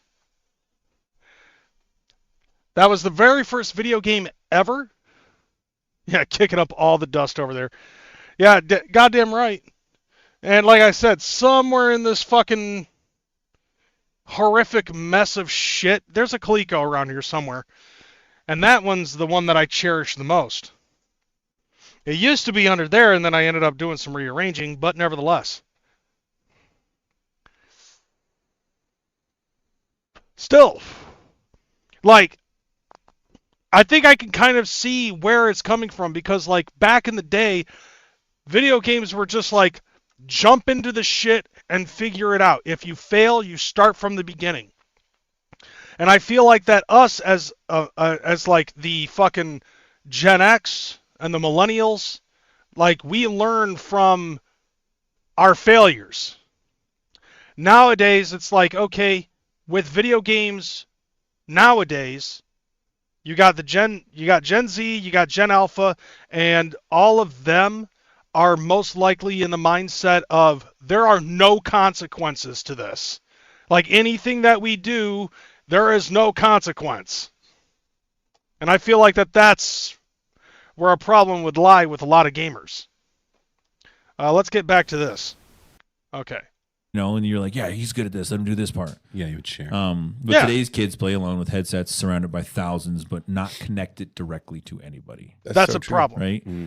Yeah, like as an example, it's like, okay, look, I have 20 plus different video game systems, And today, my son ended up, one of my youngest ended up staying down here. He played on the fucking PlayStation 5, playing WWE 2K26 all by himself.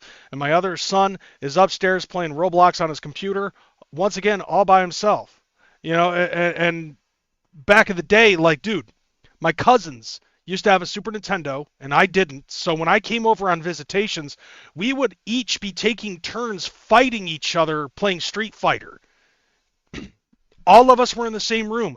All of us were rooting for each other, rooting against the other, or something to that effect. And so it'd be like, I don't care who won, who lost. I can't wait to get my turn in, so that way I would actually be able to interact with my kid, or my cousins, Let's see. Where the hell did that come from? Hold on a second. Let's see. Oh yeah, that was the old one. I'm surprised that just popped up out of nowhere. That was the old one from Hexus. But like, bro, on the real though, like, I feel like that this is one of the biggest issues when it concerns online play, because I really don't like playing a lot of online games. But at the same time, it's like I'm still kind of a loner when it concerns video games and shit, because I play a lot of role-playing games. And I feel like role-playing games really teach you a lot of facts about the elements. Like, especially Pokemon. So like, fire is effective against people, but against ice enemies. Ice is good against like some other type of enemies, so on and so forth. But like back in the day when I was a kid, there used to be just like one Nintendo, and all of us would huddle around the fucking TV watching each other. Like my sister was the first person in my family to beat Mario 2. And everybody was huddled around the fucking TV watching as she ended up beating fucking Mario 2. Now granted, that's the title that she will be able to hold forever in our family, as the first person to beat Mario 2. But I, on the other hand, am the first person in my family to be able to beat Mario 2 in 15 minutes or less.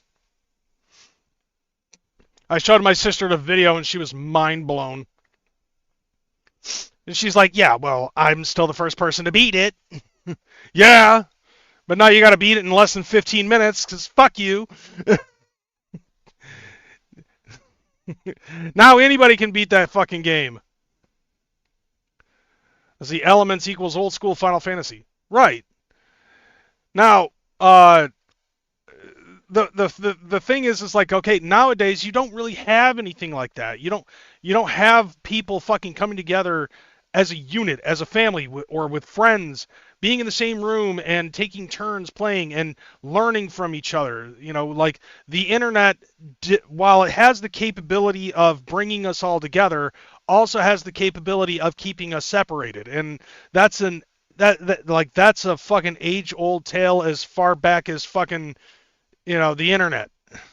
The internet has been a great use of a communications tool, but I feel like that there's like too many fucking people who take advantage of it, and they fucking make it so, like, I don't know. I guess I could say it's a little bit different for us in the Juggalo circles, right? Because of the internet, I know about Swill, I know about Shovel, I know about Bizarre, I know about all you guys, Terra, Tabs, all that other shit.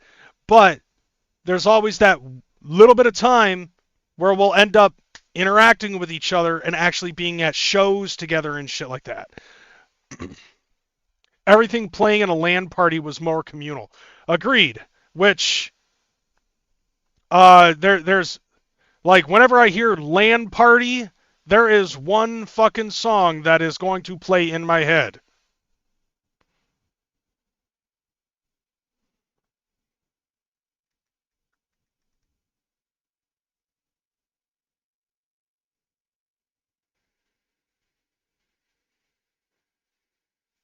This is it.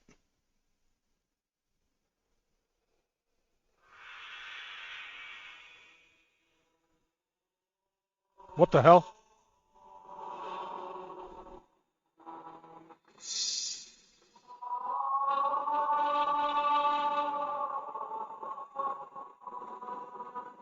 I hope you guys can hear this.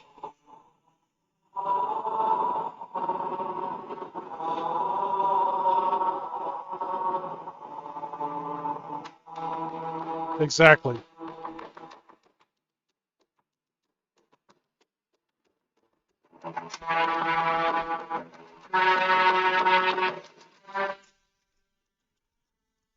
Yeah, you're goddamn right. If anybody's saying anything about fucking LAN party, that's the first thing that I'm thinking of is fucking Halo. Which, by the way...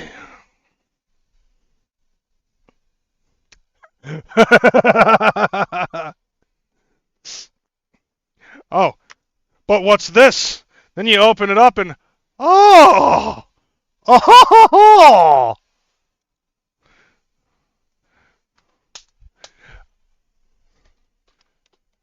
Now, wait a second. Then, after that, it's like, well, what do we have here? Oh! I need to play these. Eventually, I'm going to fucking have to play this. I'll be honest with everybody. I have not played Halo since 2002 at the Gathering of the Juggalos in Peoria, Illinois. Yeah. So who's fucking like I honestly like Halo changed everything. If you know, you know. Now I unfortunately do not have Halo for like the Halo Anniversary Edition for the Xbox 360, so I don't think I'm able to play Halo or Halo 2 on the Xbox One. I'm gonna need fucking people to start coming over so that way we can start doing some campaigns. Yeah. Wait, that's illegal. Nowadays, that's illegal. We all have to do it online now, which is fucking lame. Halo changed everything, if you know, you know. And to be totally honest, to this day, I still can't steer for shit on that, you know. My dude, I like to watch him play it. So like Halo is a third-person fucking shooter game, but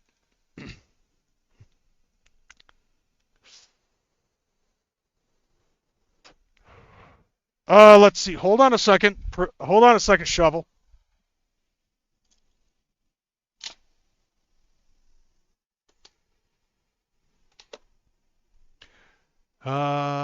Where'd it go? Oh yeah, you're talking about Unreal Tournament.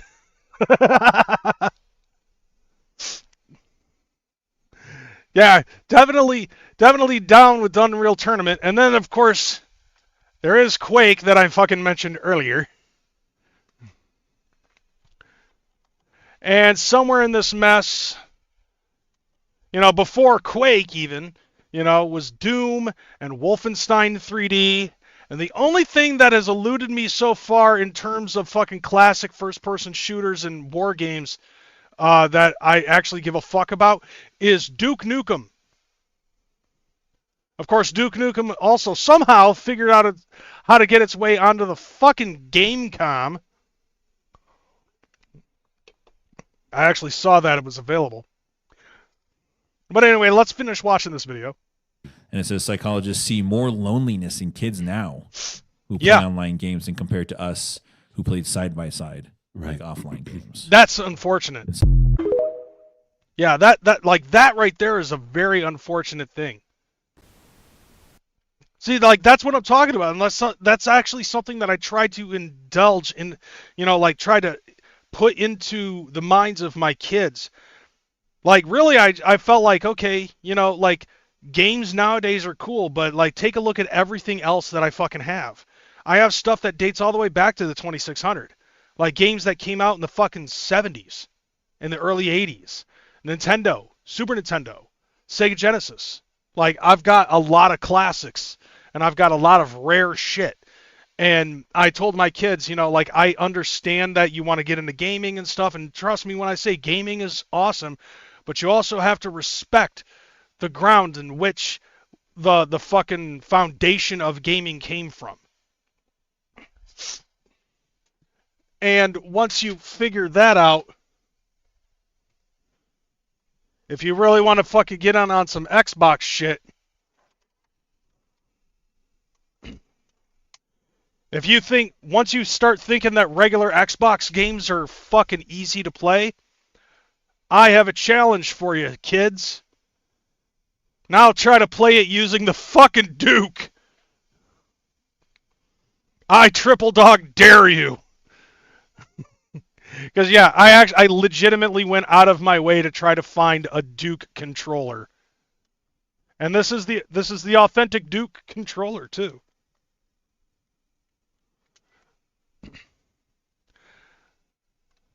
Do I have the R2-D2 Xbox and Gold controller? No, because I'm not going to fucking make a big deal out of that. See, like, I don't particularly care for those type of systems. All I care about nowadays, when it concerns like older systems, yes, exactly, the fucking Duke. The Duke, to me, is has more prestige than an R2-D2 Xbox. Because at the end of the day, that Xbox is no different than any other Xbox. All it is just an Xbox with a fucking paint job. Does it hold more memory than a normal Xbox? I don't think so. Not to mention, which era is that? Is that original Xbox, Xbox 360, Xbox One, Xbox Series X? I have that in my basement somewhere.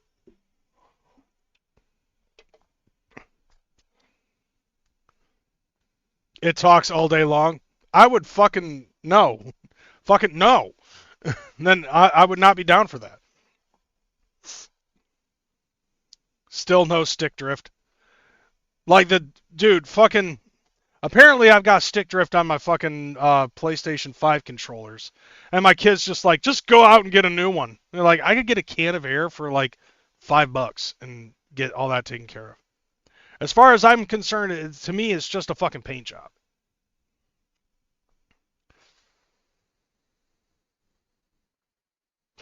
Do I have a Dreamcast in my collection? Yes, I do. And eventually, I plan on putting some mods on it. I also have the Sega Saturn, the Sega Genesis. I also have a Sega Genesis Mini and Mini 2. And I also have the JVC XI, which is a Sega Genesis and Sega CD all in one. The only thing Sega that has eluded me so far, aside from the Game Gear, is the Sega Master System. I just liked the noise it made when you turned it on. Okay. And you know what? As a matter of fact, I'm going to take a look at that. Let's open up a new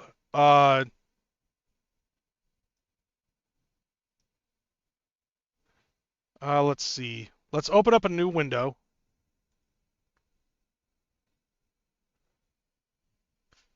We're going to go on price charting. We're going to do this together. All right, so I'm going to move.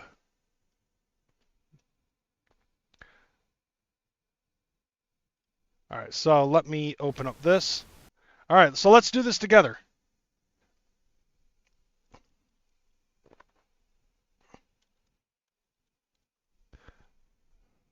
All right.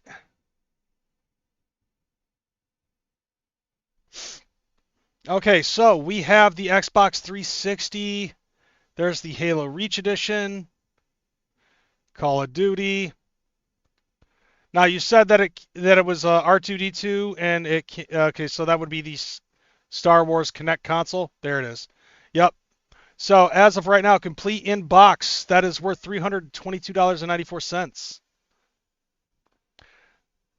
Now, I haven't really gotten much use out of the Dreamcast as of yet because I think I might need to replace the laser eye in that. But I plan on just gutting out the entire disk drive and fucking getting like a digital thing. Besides, I've got Star Wars Episode 1 Racer that I got to play, as well as Nightmare Creatures 2, Crazy Taxi, and I think I might also have Shenmue available for that. But like, yeah, the thing about this though is that you have to have the fucking Kinect in order to play the game. Other than that, all it seems to be to me is just a fucking skin job. And if it plays, if it plays like R2D2 blurbs, then wonderful. I think was the incredible machine on old computers. I missed that game. Built-in Wi-Fi can connect to, can change the hard drive. It's a slim. Build a Frankencast.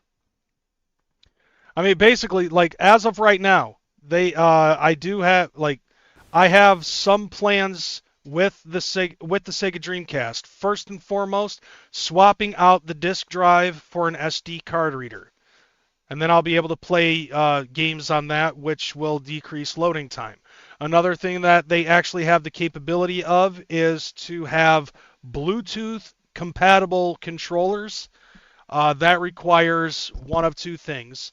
One, they end up adding a fucking Bluetooth chip to the side of it. And then on top of that, they also convert your controller to be Bluetooth. And they'll also give you a fucking a VMU card that is LED light up rather than whatever it is that they had before. So you actually can see the fucking screen on the goddamn VMU. So there's all sorts of fucking, like, this is the one beauty of retro gaming that I absolutely love, is the ability to upgrade this shit. There is an upgrade available for the Sega Saturn that I could actually fucking make digital. You have one of two ways that you could do. You could either gut it and fucking swap out the hard drive. You could swap out the fucking disk drive and put in a hard drive, or you can take the RAM cart and you can replace it with what's known as a SARU, which is another RAM cart that reads the games off of a micro SD card. So, like, there's a lot of other things that I want to try to do. Like, I want to try to mod my PS2 so that way I can put all my games on there, because I have like 50 fucking PlayStation 2 games. And this is usually my big fucking wheelhouse. I love fucking collecting these things. As a matter of fact, I was this close to just get just falling to my knees and whipping out the credit card so that way I could buy Kid Dracula for the Game Boy Advance, and complete in box. That game is going on sale for $2,200. That's an interesting thing too, Swill. From what I have been seeing, the Gen Z community apparently has been going back to physical copies. Oh yeah, you mean one of these? I mean, there's that, and then I also have the PlayStation TV. But this is basically just a glorified PS Vita. So I have this as well. Now, here's something that I found out. So I used to have I got this one. Yeah, you can jailbreak these. But you have to have like a specific battery and some other stuff. Like there's instructions on how to fucking do that. But I'm not big of a fan on jailbreaking these things unless I really have to. But let me give you a little something with this. So this right here is the 3000 model, right? I have a 1000 model and I let my son have it because at the time he was playing a lot of my PSP games at the time. So I just gave him my 1000 model.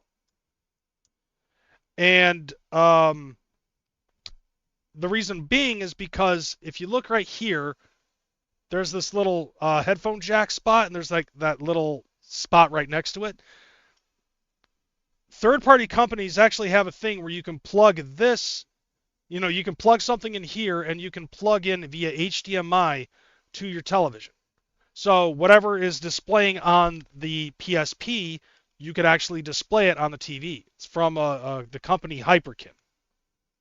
Now, I'm not a huge fucking fan of that because I tried it one time and the cord overheated and it started creating a lot of lag and glitching and frame skipping when I was trying to do shit, trying to stream the game live. So I try to find another method. And the other method is I'm going to try to buy a PSP Go. And that is the fourth model of the PSP. It basically, like, if you remember how they used to have those phones that you could just flip and not have the Halo theme fucking play, but like, shut up. But anyways, like, you know those phones back in the day that you could just flip and like the front part would pop up and there would be the QWERTY keyboard that would be underneath it. So the PSP Go works exactly the same way. So you could flip the top and the controls would be at the bottom.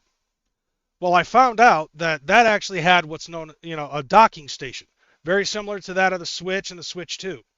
And it was a charging unit, but it also worked as a base. So that way you could connect a PlayStation 3 controller to the PSP Go and play games like that. But the docking station also actually had a fucking HDMI port hooked up to the back of it, very similar to that of the Nintendo Switch. So if I get the docking station and the PSP Go, I can start streaming off of that and not have to worry about third-party bullshit. So yeah, granted, like I love the capabilities of what people can do. I love the fact that the retro community is still fresh and alive in and of itself. I just wish that more people would be more like attuned to doing shit gaming wise like that, because fuck tutorials and fuck a lot of these newer games that come out. Like, I've tried playing Fortnite and I'm not a huge fan of it. I mainly fucking played Fortnite just to hopes that I could start bringing in people so that way I could fucking get a higher follow count on Twitch. It worked for a little bit, but I'm not gonna fucking sell myself short and have and just play a game just for that. Fuck Fortnite. Fuck games like Fortnite and a lot of online only games. I hate that. I would much rather be able to play a game that I can have that nostalgic feel. And I'd rather play a game that is going to, that's going to be multiplayer in a way, even though I never have anybody over at my house. And I don't like playing with other people. But I also don't like playing online all that much. But I agree with this video that I played earlier, where dude was fucking saying, like, our brains are wired a little bit differently. Our brains, because of the games that we play, our brains are wired to be a little bit more communal rather than a lot of the games that are out today. It just seems like the more that games come out now, the more separated people are becoming. Like I said before, back in the days of the regular Nintendo, it was a family thing. Like, to watch my sister be the first person to fucking, they all took turns, and my sister was the first one out of everybody to fucking beat that game. Even my dad was playing that shit, and he wasn't that much of a gamer. Like, that really shows the power of old school games and shit. Nowadays, it's a huge different fucking world. And I think, in all honesty, it's kind of designed to be like that now. Because if everybody's playing by themselves rather than having it being a family thing, well, then it makes sense that they would continue to do it like that. Because if every single person is not sharing a video game, say you have a family of 5,